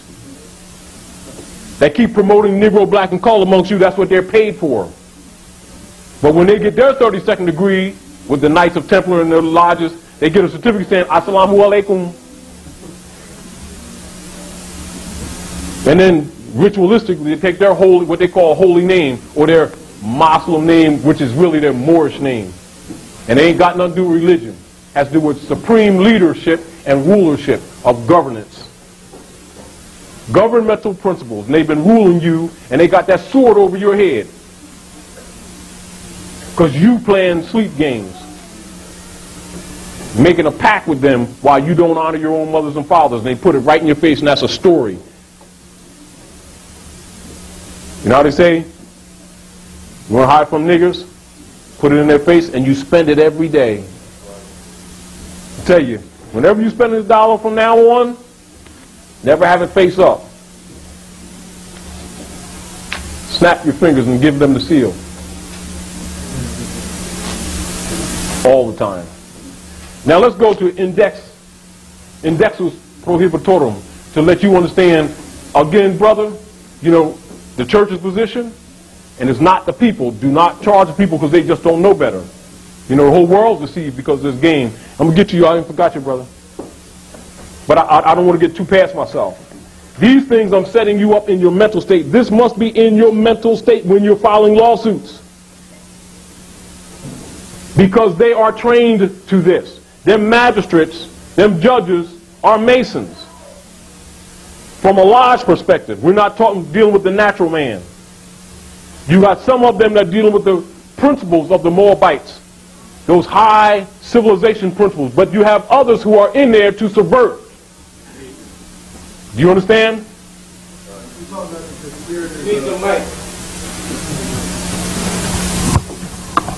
You're talking about the conspirators of government, like the Knights of Templar. Can you elaborate on that a little more? They're not. The Knights of Templar, for the most part, now use just the simple term Masons.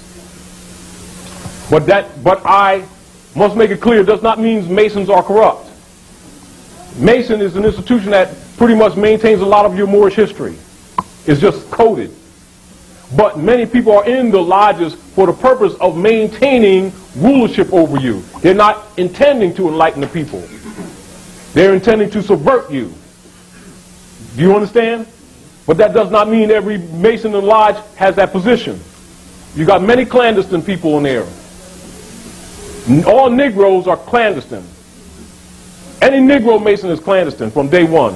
Negro black people, because they're fictions. They even asking Europeans, can they wear the breast vest? Will you recognize us? It belongs to them.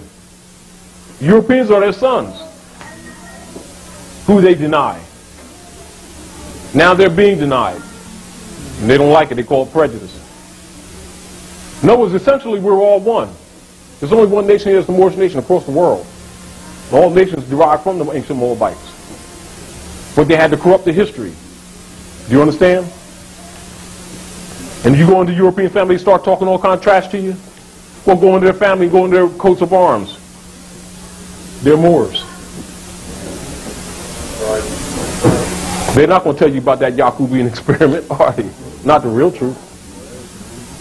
You know, but that's not, contrary to what most people think, that's not a negative. A lot of people misrepresent that information. It wasn't done for evil intent. It was done to release some karma. And because of falling of civilization, to get back. Because we also needed lighter bodies. That comes from great experiments. So don't misunderstand that. So don't get caught up in that thing that you see out there, you know, white and black people. That's friction. That's total fiction. And that's evil meanness. There's human family and you got nationalities. Respect that. But ultimately, you're the daddy. The problem is that you fell asleep. And they traded places with you. Because you start following after gods of Rome that you didn't know anything about. because you're dealing with beliefs instead of facts. And he robbed you. That's basically all what happened. And stole your birthright. Or put it another way, you sold it. Like in the book of, they'll tell you in a code manner, coded, like in the book of Genesis, in the Heliotext, chapter 25, 2 and 5 makes what? 7. And they'll tell you about Isaac, son of Abraham, and Rebekah, who married Isaac, and she had 2 sons, Jacob and Esau. And Jacob stole Esau's birthright for a bowl of red pottage. It's code red. You understand? And Esau disrespected, thought his birthright was of no value. What good is it going to do me? Then he became Jacob's servant. Jacob fooled Isaac because he was going blind, and Rebekah aided in deceiving so that Jacob could steal all of Esau's inheritance. Well, that's coded, and that's you. And they reversed it in the womb. Now Rebekah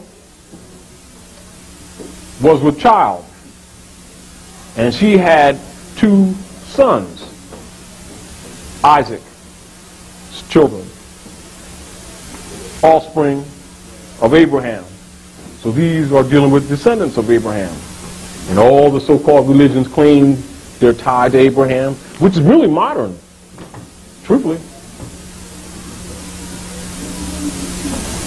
And it says, in her womb was 2 different nations, 2 different manner of people. Look at that seal again. You got dual seal, but the dual seal is one. It's a metaphysical lesson. And you're living it right now. You want your birthright back? You want your inheritance back? You better understand what's been said to you. And all of those who say they don't know, they've been told anyway. Whether they're Christians, Jews, Muslims, etc. They've all been told. And they're all going to be charged with upholding that law. And if they don't, that includes us, I guarantee you, beyond a shadow of doubt, with my last breath, you'll be sorry.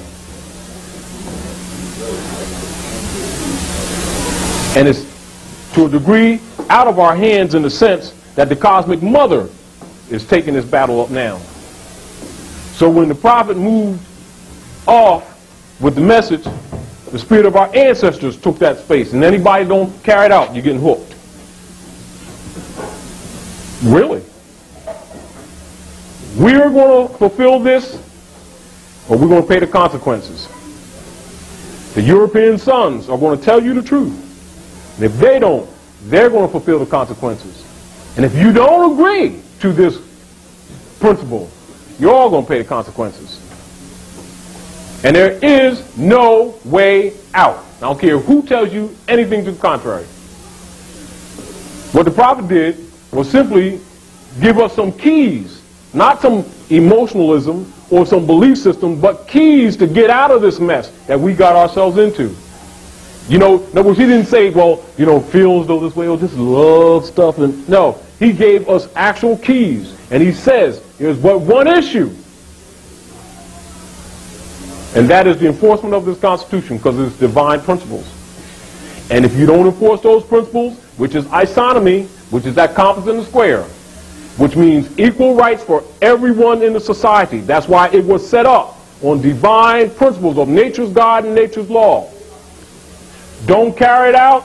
Don't worry about what men say. Don't worry about what their customs are. Nature's going to kick your butt. You want to save yourself? You want to save this nation? Enforce isonomy. Enforce the Constitution. And it's yours. Don't look at it as the Europeans' document. It's yours. And if you pay attention, he has been outside the law because he hasn't carried it out. And he, in order to come into the caste system that the Moors had, the Whiggamore Party, they called the Whigs Party, Whiggamore Party, start calling themselves white peoples because they could not be free white people, because it does not mean Caucasian race, does not mean European race. It's a caste, and so is black, and black is the lowest caste. Now, that's why they don't want you to have the 3rd and the 4th edition of Black's Law Dictionary, because it's in there, but they edited it out of the later editions. That's why the 3rd and 4th is the killers. You understand what I'm saying? So when you're filing lawsuits, this is the body of information that must be in your mind already. It must not be a piece of information that, I heard that before. Don't go there. It must be at the root of the source of your thinking when you walk before Rome. When you walk before the Romans, you better be Moabite for real if you got any defense. And you've got the biggest gun in the world. It's called the truth. And that's that scimitar, Adul. If you don't use it, don't worry, they're going to take your head. You understand? This is the Goliath principle. You know what I mean? That's what it is. In the book of Daniel, we're talking about that, the monster, with legs of iron, feet of clay. That represents the corruption.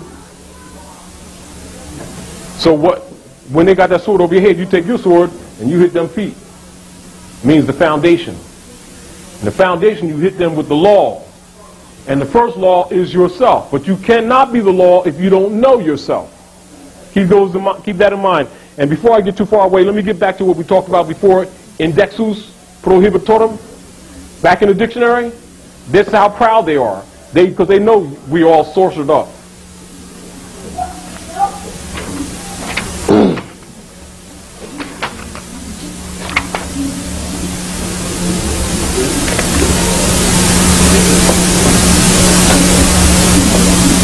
Now listen.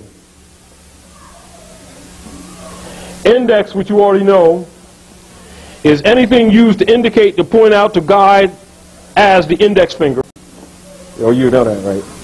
Let me give it to you. Anyhow, or forefinger, the hand of a clock, a pointer, etc. Anything that manifests or denotes an index of character, an alphabetic list of matters, references, etc., as in a book. Now listen to this. Let's go back down. You've got Index Expurgatorius. Now, it's a list of interdicted books prepared by the Holy Office of the Roman Catholic Church. The Index Expurgatorius, no longer officially prepared, indicated those books which certain expurgations might be read. That means limited information. Then you got Index Librorum Prohibitorum, and that's the books which are prohibited or forbidden. In other words, what they did with the Inquisitionists, when they was burning the books, they have certain books that they put in what you call rare libraries or protected libraries. That has to do with the Moorish Empire, the rulership, etc. Rulership here. Philadelphia, where government really was before. Morocco up near the Great Lakes. Toledo, Ohio, the triangular port from which we ruled. The pathway to Boston and to Chicago, where you ruled before they took over, and have you lunched out thinking that this was some kind of wilderness and we was Indians and all that kind of crap. You know what I mean? You know how you talk about George Washington, the guys were, stuff was rough, man, so because, like when they was fighting, man, and it was pouring, it was freezing and stuff, and they had rags around their feet, and, these buildings was down here at Independence Hall and everything. You notice how low them windows are? Does that sound like warm buildings to you? You ever walk down past the Independence Hall? Look at that building.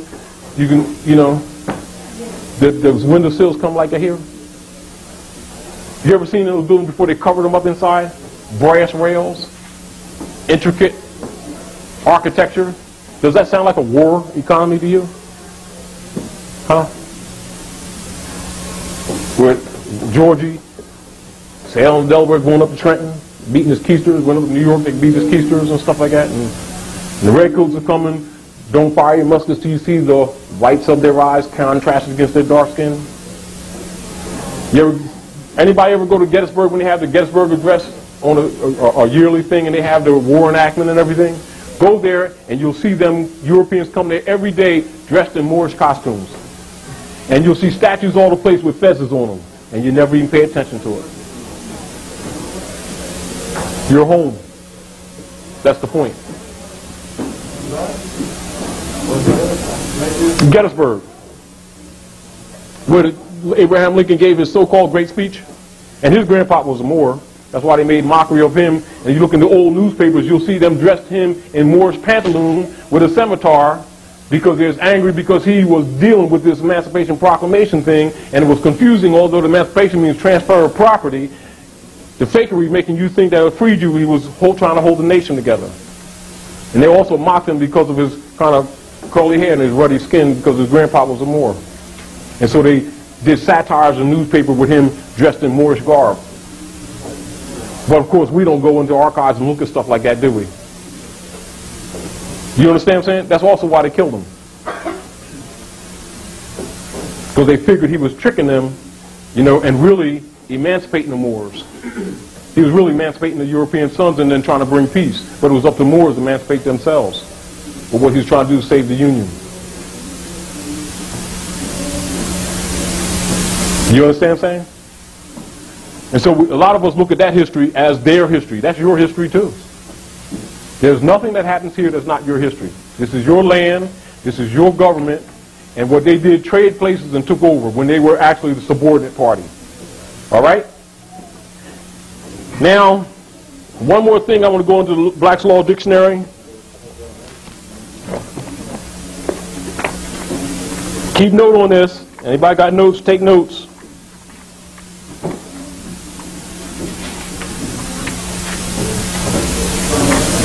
Remember, this is concept of mind. This has to do with suits because this is concept of mind of how you must be thinking. Do you understand?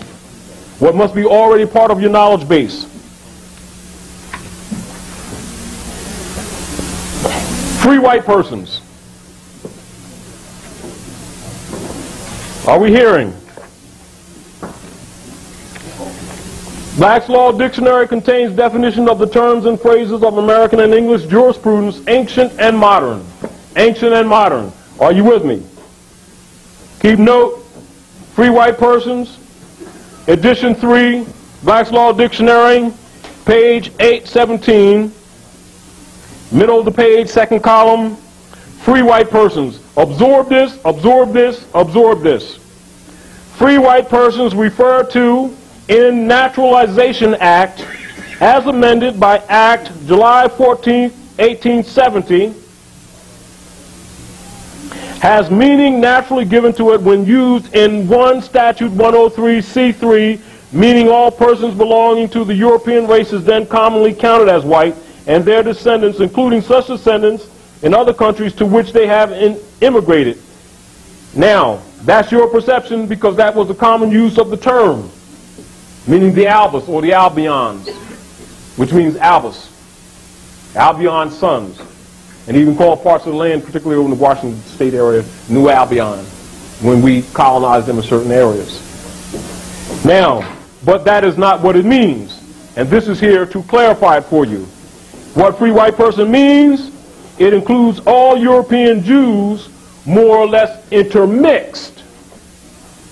This is a caste system, I want you to understand. It includes all European Jews more or less intermixed with peoples of Celtic, and Celtics is Moors, in case you didn't know that. Scandinavian, Teutonic, Iberian, Moors again. Latin, Moors again, Greek, and Slavic descent. It includes Magyars, Lapps, and Finns, and the Basques and Albanians. It includes the mixed Latin, Celtic, Iberian, and Moorish inhabitants of Spain and Portugal.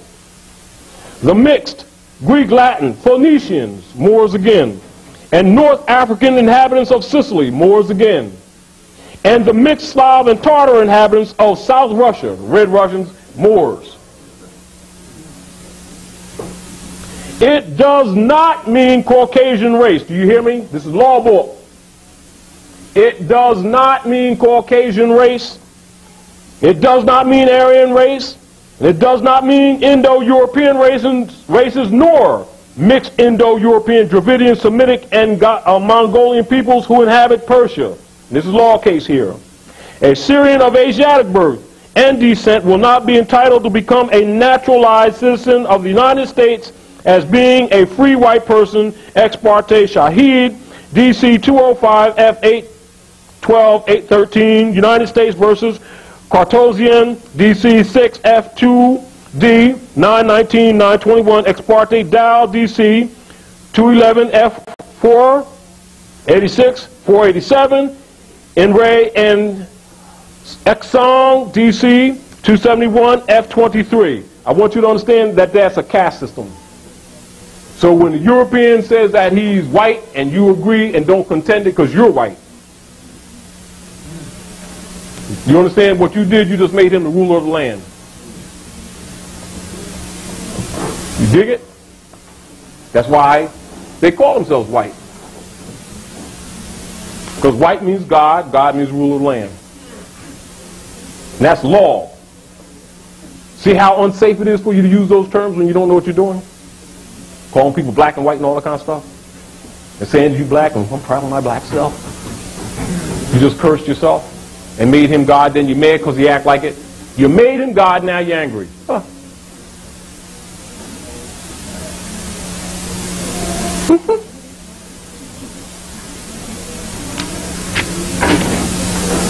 So don't be pissed off. You're pissed off at yourself and straighten yourself up. And be yourself. Stop faking and being somebody that you're not. Because you're the rightful heir to the land. Act like it, but not with arrogance. And don't get mad at them, because they just, you know, it's like it's, you know how you taking care of somebody, you got a responsibility to somebody because they out to lunch, they got an amnesia, and they're walking around, gold coins is falling out the pocket, and they say, well, that's not according to my law of Jesus and my love of God. And you keep on, the coins is rolling, and then somebody, they start picking them up and stuff like that, and somebody else says, hey man, you're robbing him. And then the guy says, well, he don't want it. Why get mad at me? Am I right? Huh? So the Moors, they want to be Africans, right? Just because Scipio Africanus, they decided he was their god. That's a Roman general who was fighting the Moors, so now they call themselves Africans and Africans Americans. That's a Roman general. That don't stop them from being Moors, it just means they was faking it then. Right? Now they call themselves Negro, Black, and Color, because Philip II of Rome, of the Roman Church, that of course they was adopting to prove they was Christians, put out a bull, which is an edict of law from the canon law saying that the Moors, this is 1511, shall be called Spaniards. They don't hide that in history. So now they call them Moorish, Latin, Spanish. And then the Moors who lost the language talking about that ain't our language. And yet all science and law that is translated or given to the people is put in Latin. And all medical stuff is put in Arabic, etc. And Aramaic. And that's all your language. Belongs to you. And we're not Spanish, and we're not Puerto Rican, we're not Latino. We're Moroccans. And we are direct descendants of those Moroccans. And when you see the brothers and sisters on the islands, you call them Latins, they're Moors too. And the language is not Spanish. The language is Latin, Moorish Latin. And they're not Spanish. And when you talk about Puerto Ricans, well, Puerto Ricans, no, that means rich port. And they called it rich port because they went down there cutting the women's head off because we kept the gold on the women's necks. And solid, with no separation. Because our matriarchal system, the wealth was maintained on the women. And so they wore the jewelry. And we wore silver, mostly the brothers. We wouldn't wear the gold because the gold was for the woman because she brought life to earth. Although we hear her son, and the gold represent the son absorbed by the earth. She wore the gold that represented the wealth of the family. And they called it rich port because they came there and they chopped their heads off and stole the gold. And said, man, this is a rich port. That's what Puerto Rico means. Rich port. It's not a nationality. They're Moors. And there's Moorish forts all down in Cuba, Puerto Rico, Dominica, everywhere in the islands, South America, the United States of Brazil, the United States of Mexico, etc. And the Alamo is Allah's Moors. One star state. Then Louisiana, where you see the crescent and star, they still use it upside down. One of the last strongholds before you went out to lunch. And the Mardi Gras and the Mummers Parade that they have right here is in mockery of you. You're home. That's the point. Have that in your head when you walk into a courtroom. And when you walk in the courtroom, any documents or papers that you fill out, etc., put your Moorish nationality on it. If they call you something else, you put your Moorish nationality on it anyway. Any documents they say race. Whenever you have a document that they say race, you have a right to do what? Make another. Exactly, or to do what? Put an affidavit to it, or write over it. So if someone asks you your race, what is your race? Human.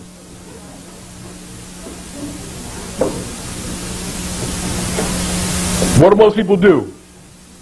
Light-skinned green people. Man, boy, I was at the mall the other day, man. I saw these light-skinned black leather shoes, boy. Snakeskin and stuff. Even a child knows that black don't come in light skin. That's lunch. But they know we are boys and girls. Because we relegate our common sense and authority to civilized beings who have us in wardship, so they place their name on us as a curse. And then we all tell what Jesus wants, what the Bible wants. Book of Isaiah. Book of Jeremiah leads into it. It says, I hold my hand out all the day long to a hard-hearted and rebellious people who are not called by my name. When they repent from their sinful ways, I will hear from heaven and heal their land. Who do you think that's talking about?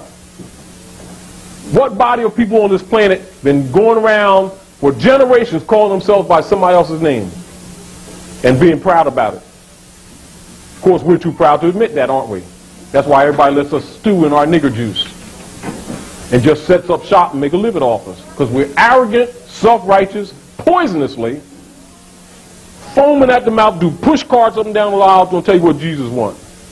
Don't even know themselves. And little European children from around the world knows who we are. Everybody in the world knows who we are but us. We out to lunch. Now, I'll get to you too. Brother, I apologize.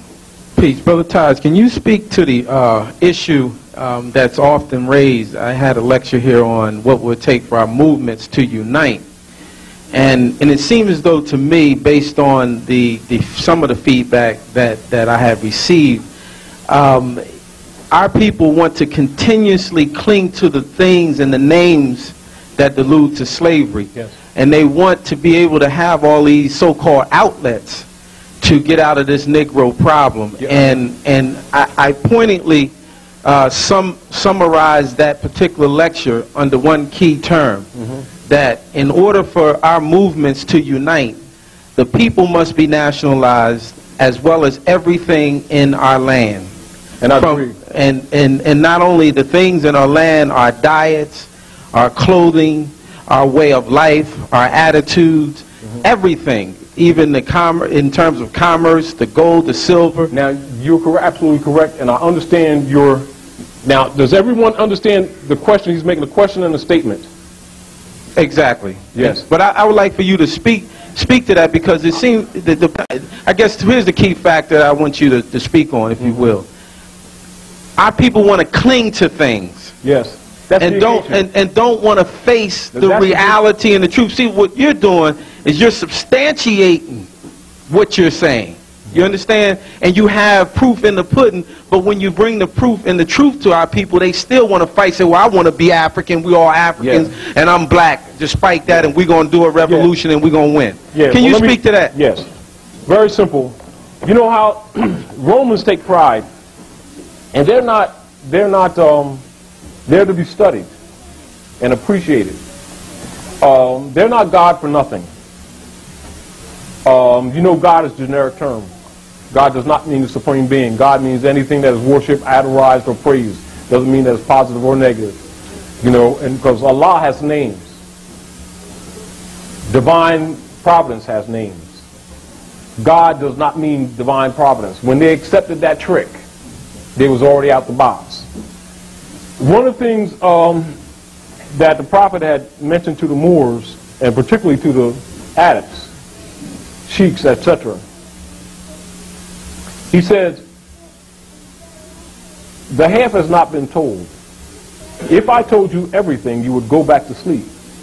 Study, study, study. And when you would have studied well and would come and ask me what to study next, I would reply, study yourselves. He brought the keys by teaching you of yourselves and teaching you to be yourselves, because in the process of that study, you become part of it, means that it becomes your own. You know, like if you're, like you hold that meeting and you're trying to encourage Moors to unite, we're talking about conscious Moors. What is it that you really recognize that's a violation with us? This is a violation with us. Drali said, in order to change the people, and I'm going to repeat that statement, in order to change the people, you must change their literature. Which means, you've got all these sheiks, adepts, with all these charms on and all these titles, all these seats of power, am I correct? Who the people trust and believe in. How many of them have written a book with what they know and presented it to the people for them to analyze, to criticize, to dissect, to give them some kind of footing that you know those who know are not telling? So if the sons of the Moabites won't talk, you know the Masons ain't, because they're bound by oath of death. And you know the Jesuits ain't, because they're stealing your birthright and infiltrated all parts of government. You know the Ku Klux Klan ain't, because they're not going to let the Moabite sons hit that European woman and kill that strain, because he's going to protect that queen of the lower light. Now, if we know these things and don't tell our brothers and sisters, can they know? If they've been taught by the Romans and the Roman agents, i.e. black and nigger preachers, overseers, who were given those titles, and that's what they really represent, because a black leader is an overseer, because that's what the title is. You know they don't know that. They don't even know the science of genealogy. They don't know the science of rulership. They don't even know the stars that's in that flag that's governing here. They don't even know that it's a constellation. They don't even know the original star was Hex Alpha and not the 5 point. But they changed it because they didn't want too much information to get out symbolically. But the Moors know this. You know the Masons know this. You know the Jesuits know this. You know government officials know this. You know the industrialists know this. But everybody's silent.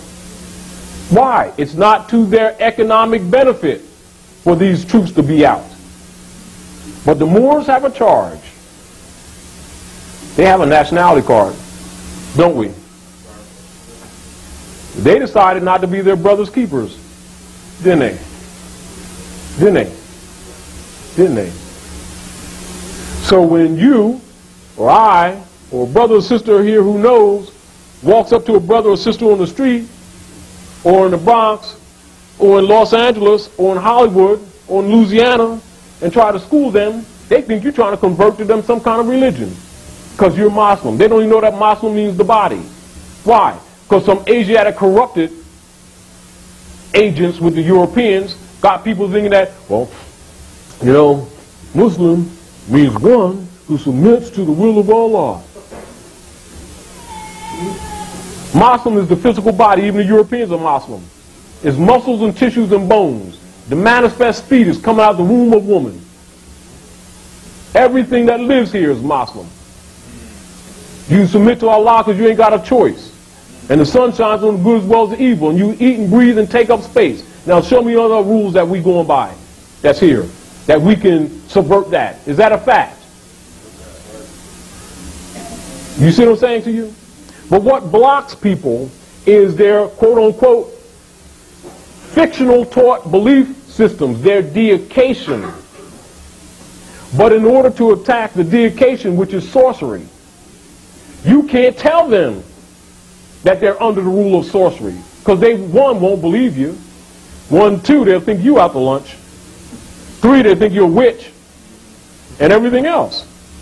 Do you understand what I'm saying to you?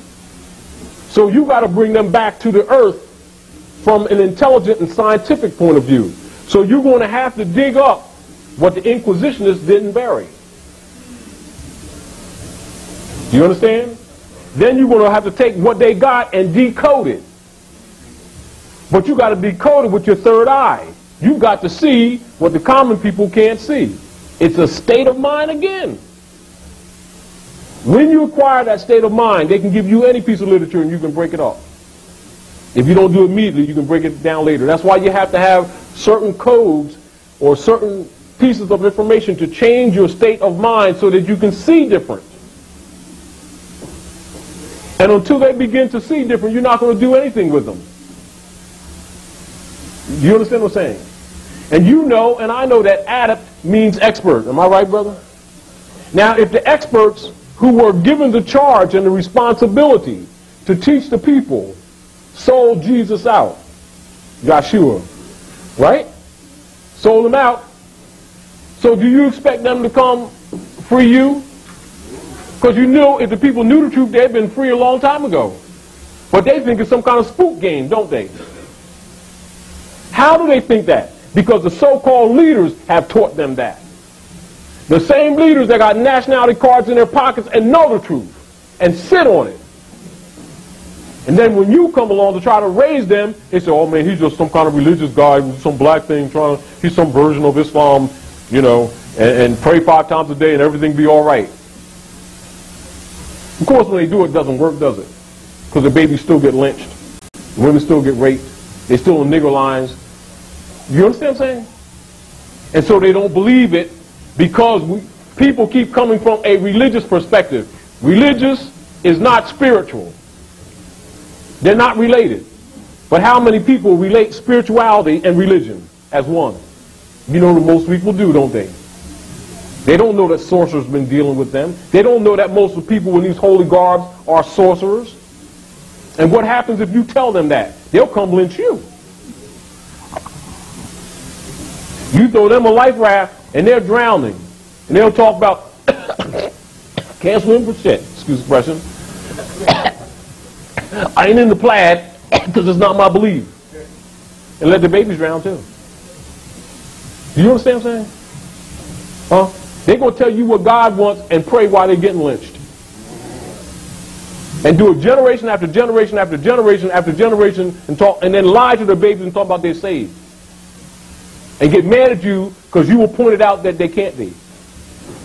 So you don't go there. I mean, you understand where I'm coming from? Now you go once more's who get a little bit of this information, and then what do? They try to use the UCC codes. Am I correct? Not that it's not a method. We even put it, even some literature, we gave it, what, about 20 years ago, we gave people UCC codes to show them how the thing worked. Then people start selling packages, making money off of them, their brothers and sisters. Do you understand what I'm saying to you? It's the political forum where your power is, the plebiscite where your power is. It doesn't mean that it doesn't put some things in check, but that's not the way out. Nevertheless, they must understand those processes and what it is for, what it is used for. Now, the UCC's 1-207, 1-103 is the 2 codes within the UCCs that gives you the opportunity to get back into constitutional law. What people do, they try to argue the UCCs as that's the law, when they should use 1-207, 1-103, come back into constitutional fold in the proper person now, then enforce the Constitution, because that's the supreme law of the land. But no, they don't want to get back into the constitutional fold, do they? Huh? Let's go back to what Noble Duality says, back to what you were just talking about. I'm talking to you remedy, to what you talked about. And I'm talking about concepts. Concept of mind when you enter this thing. You who doubt whether I, the prophet, and my principles Principles, this is key, right? You who doubt whether I, the prophet, and my principles are right for the redemption of my people, go to those that know law. So what's the supreme law of the land? What's one of the first questions in what Great Seal lessons that have been given for ages? What's the supreme law of the land? Well, the Constitution supreme law, why are you using UCCs? Duh. I mean, you see how simple that is? But it doesn't mean that you don't use them as a qualification to get back to the law with those who are operating under the UCCs. That goes with the banks, etc., and all the other institutions. But if you don't know that concept, if you don't use it in that context, you're floating right into what? Outside law or foreign law. See, what they got 1-207 and 1-103 for is really to protect themselves, not you. Because they can't make a foreign law and then not give you the ability to get back to the law.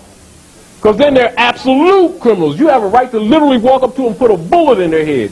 And the international community has the obligation to back you up. But since you've been colored people, you don't have a right to do nothing. Because you're their property. And then if you're going to use this UCCs as the law, you just denied the Constitution, which is what they're trying to get you to do. That's why he says what? Fourth paragraph. I love my people, and I desire their unity. Unity is also on the Constitution, ain't it? And mind, he included himself, back to their own national and divine standard, because day by day they have been violating the national and constitutional laws of their government by claiming names and principles that are unconstitutional. What is our problem? We've been unconstitutional. That's why color of law has been governing here, because we've been colored people. But don't you get in the question there, elementary lesson for babies. You're not Negro, black, and colored. We agreed, didn't we? Then turn right around and start supporting color of law. No contest. No contemporary. We didn't contend nothing. No objections. Let them cause code, operate in color. And back to a principle where the prophet has said, if you can't convince your brother and sister that he's not Negro, black, and colored, there's no need to tell him anything else. What does that mean? Because his fate is sealed. So that means you must first remedy the foundation of their whole concepts. If you don't remedy that, all the other things that you're trying to reason with them with, it doesn't wash. And it doesn't mean that they're insincere. It means they don't have the knowledge. And for a lack of knowledge, they're being destroyed by the day. So it is the duty of those who have the knowledge to give it to their brothers and sisters that don't belong to us. We're just channels. It is our responsibility to aid our brothers and sisters and take every opportunity that we can on every front to do what we can to the crude ability that we have to teach them and not go to the grave with this information. You want to raise them up, you want to reason, you know what's going to make the unity? This is what's going to make the unity. This is the prophecy. This is the mathematics. Pain.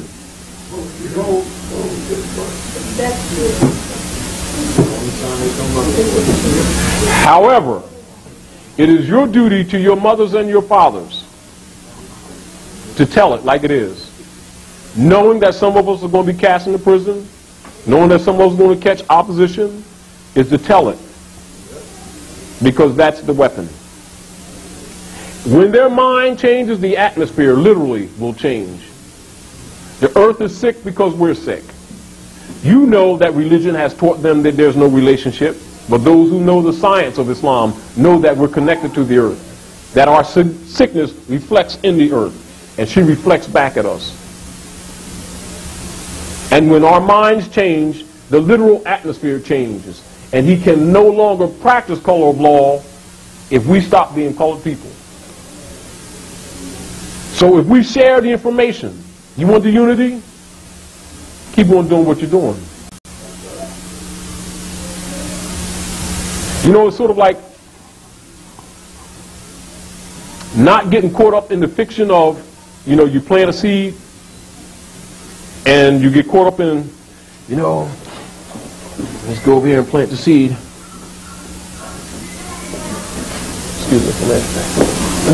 Put a couple seeds in the ground and pour some water on it. Well, didn't I do that? Then 5 minutes later, you're going like this. Man, told you them seeds wasn't no good. I don't see nothing happening. Man, oh, that's not your job. Your job is to prepare that earth, plant the seed, and go about your business. Let the moon and the sun do their job. Because the mind is an earth. And a thought is a seed. Your job is to plant it and leave it alone. And don't even judge it. But be sure that you plant. And be satisfied. Because there is nothing that goes unrecorded. And you already know this thing is plains. That the future, the past, and the present are simply plains. And that time is an instrument we use for the record, but it really don't exist.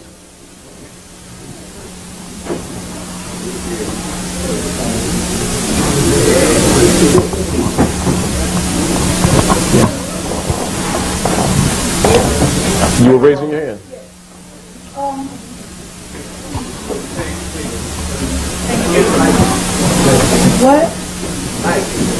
What will the Caucasian do?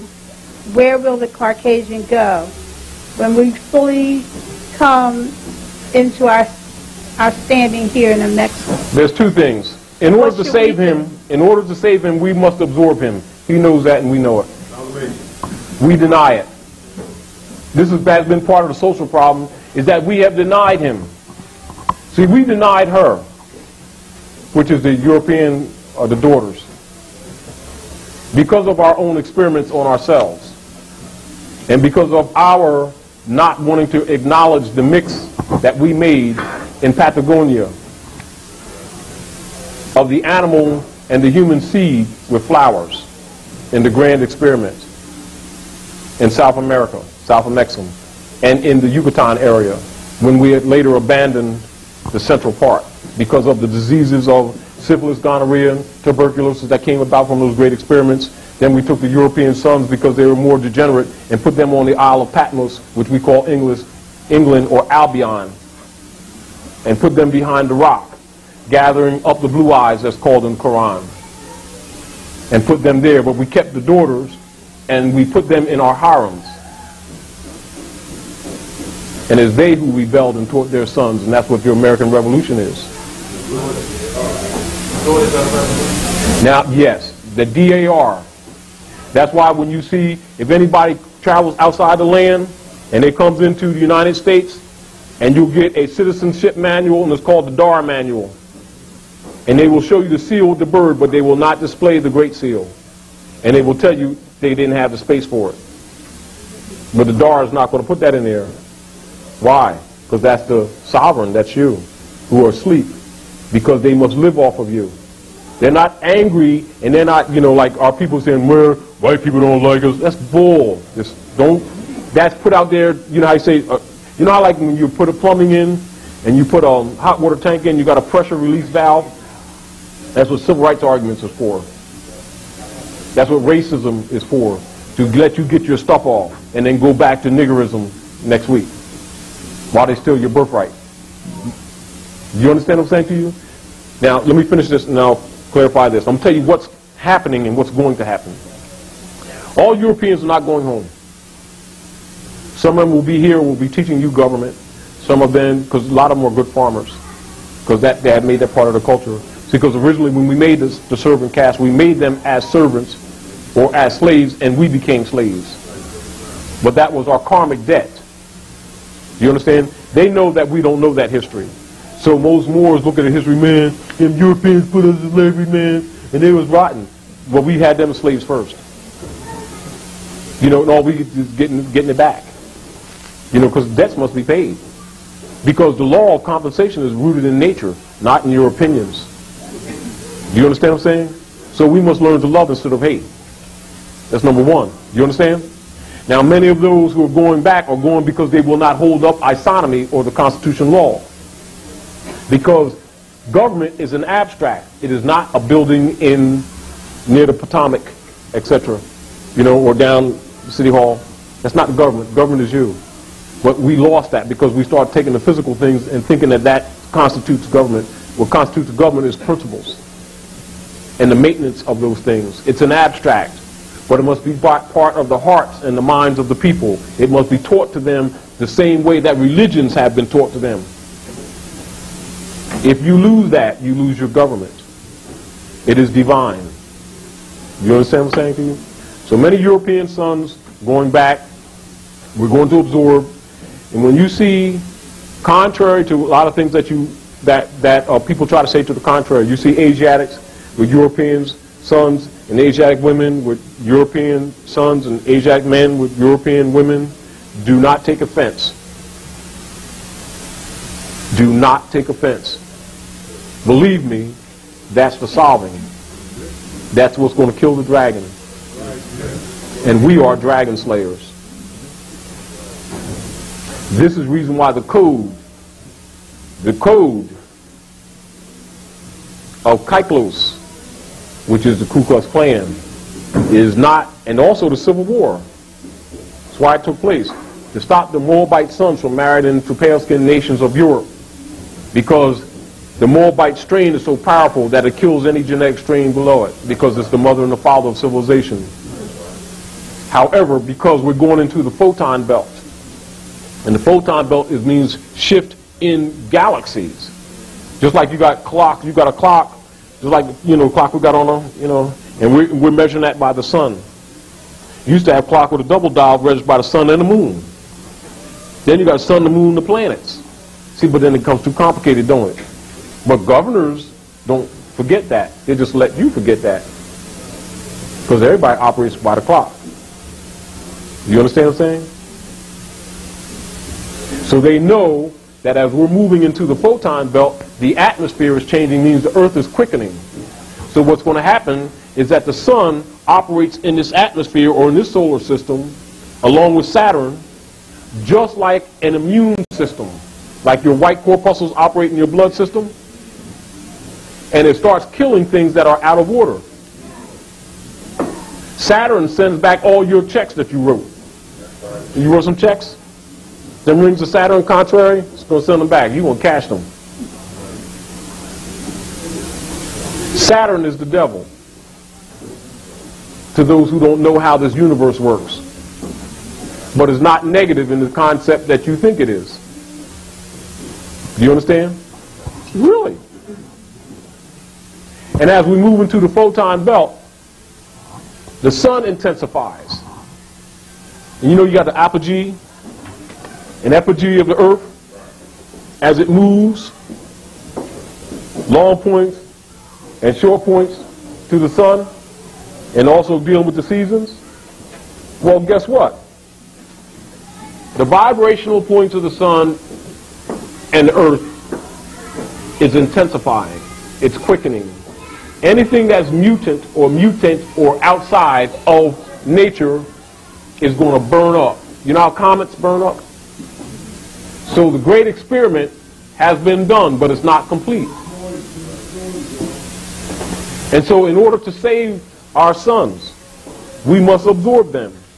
And we must also acknowledge that they are our sons. Just because they've been ruling and misusing that rulership, we're pissed off and call them aliens. It's almost true.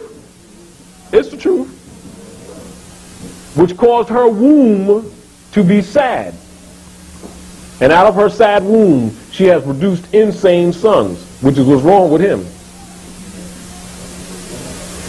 Do you understand? So Constitution not only means that divine document, Constitution means literally make up. Who made you? Who made you? Who's Allah? What is father? What is derived from? Father is derived from pata. Pata is derived from paternity. Paternity is derived from nativity, or the birth of a woman. So the father is still the mother, because he's subordinate. But you haven't recognized that, have you? All right. So now you know who Allah is. And she's unhappy. And by the very nature of her womb, she will give birth to the sovereign. It operates in nature. It has nothing to do with your belief systems. But once you understand, then you understand why sons of destiny are born cyclically to fix this problem. You call them prophets. Once you understand those rules, they don't change. What do the prophets do? Change the vibrational static points to active points amongst the people to get them thinking again. When they think again, the atmosphere changes, for they are gods and makers of their own condition. But I'm just telling you how it works. So therefore, teach the people. They will solve the problem. That's why the Duali said to the people, he says, this is your Moorish movement. The Negro problem is your problem. Even some of the Europeans are helping me. Why aren't you?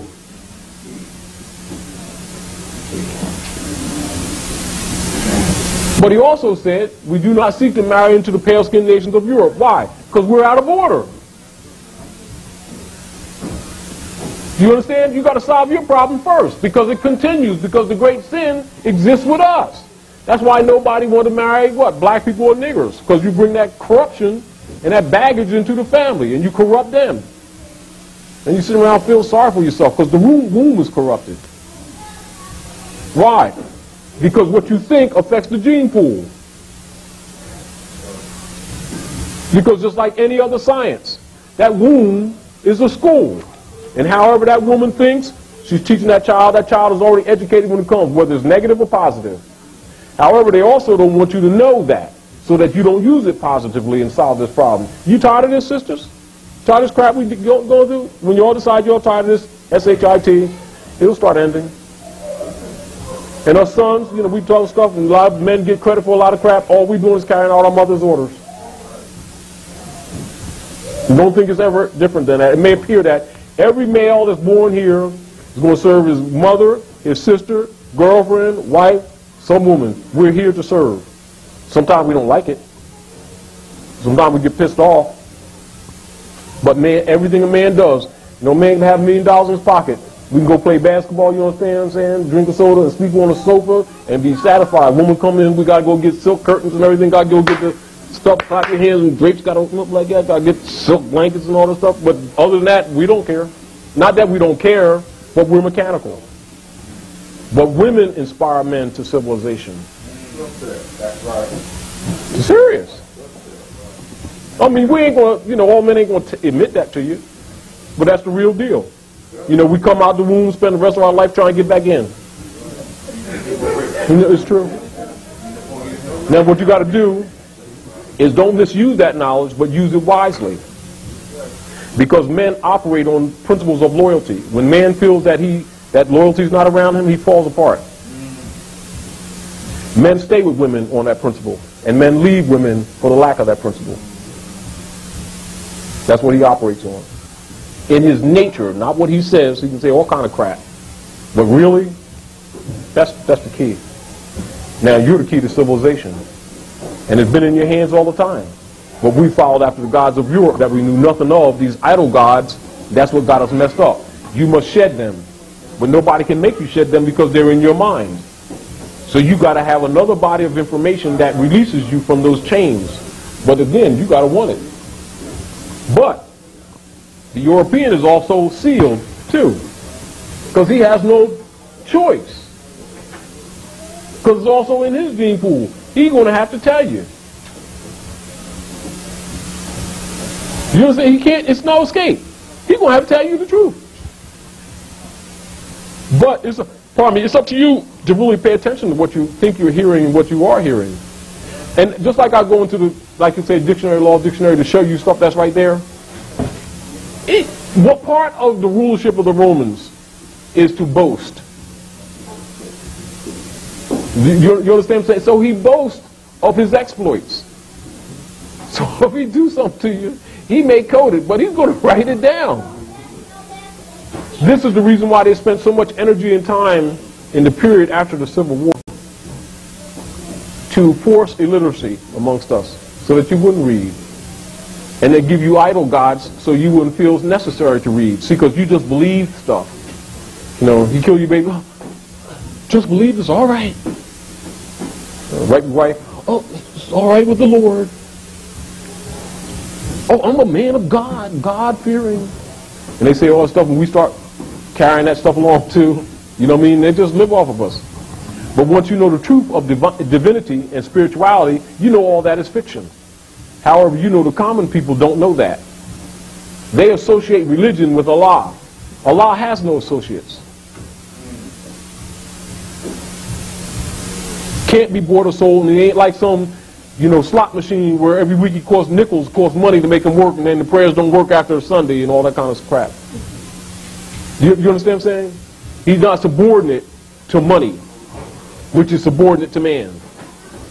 Isn't it funny how all these gods are always broke that people introduce them to?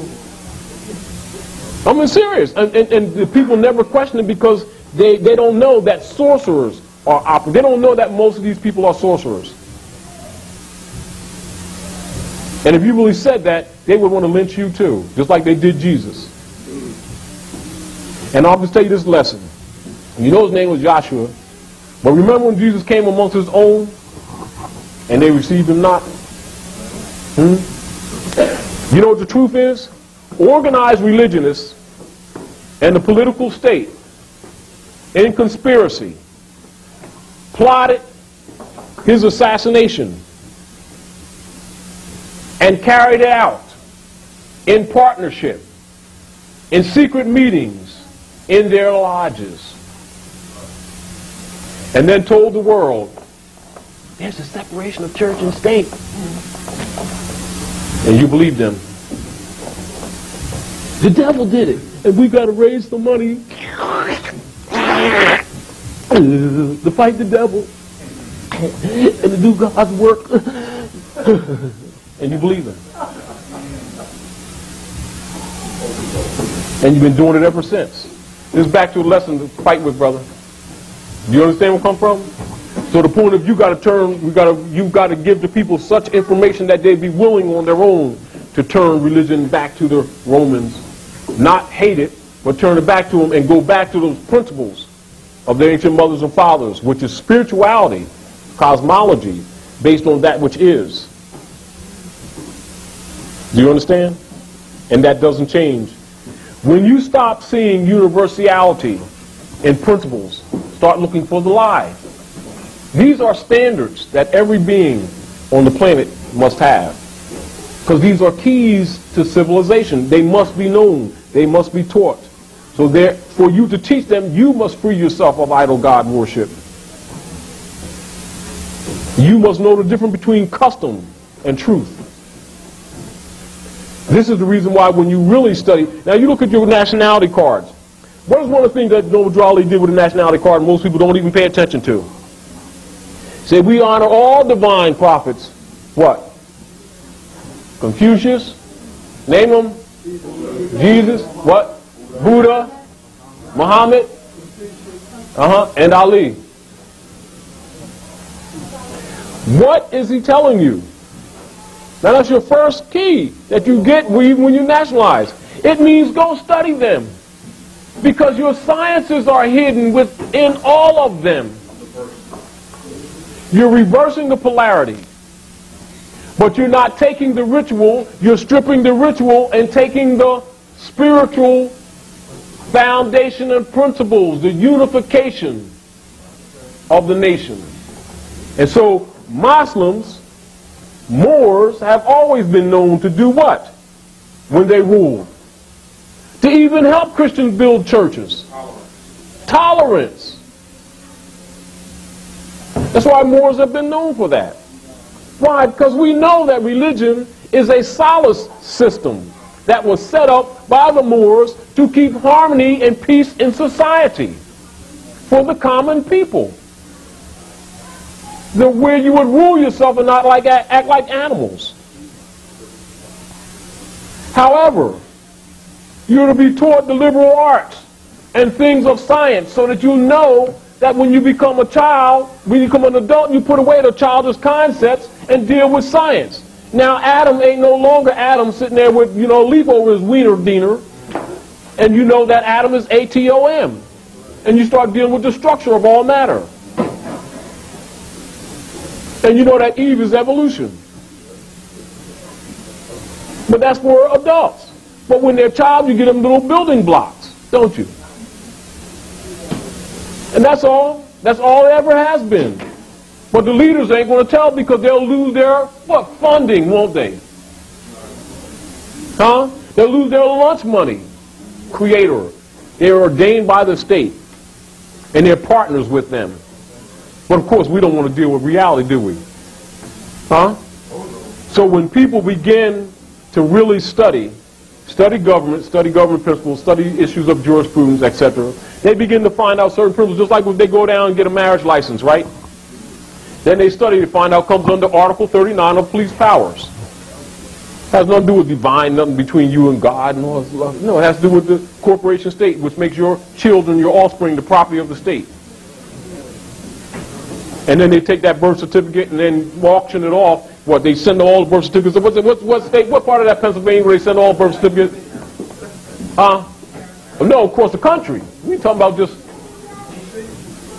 No, somewhere, I apologize for getting, because it slipped my mind. But they send all the birth certificates there, and they're marketed. They're stock. They're stock certificates.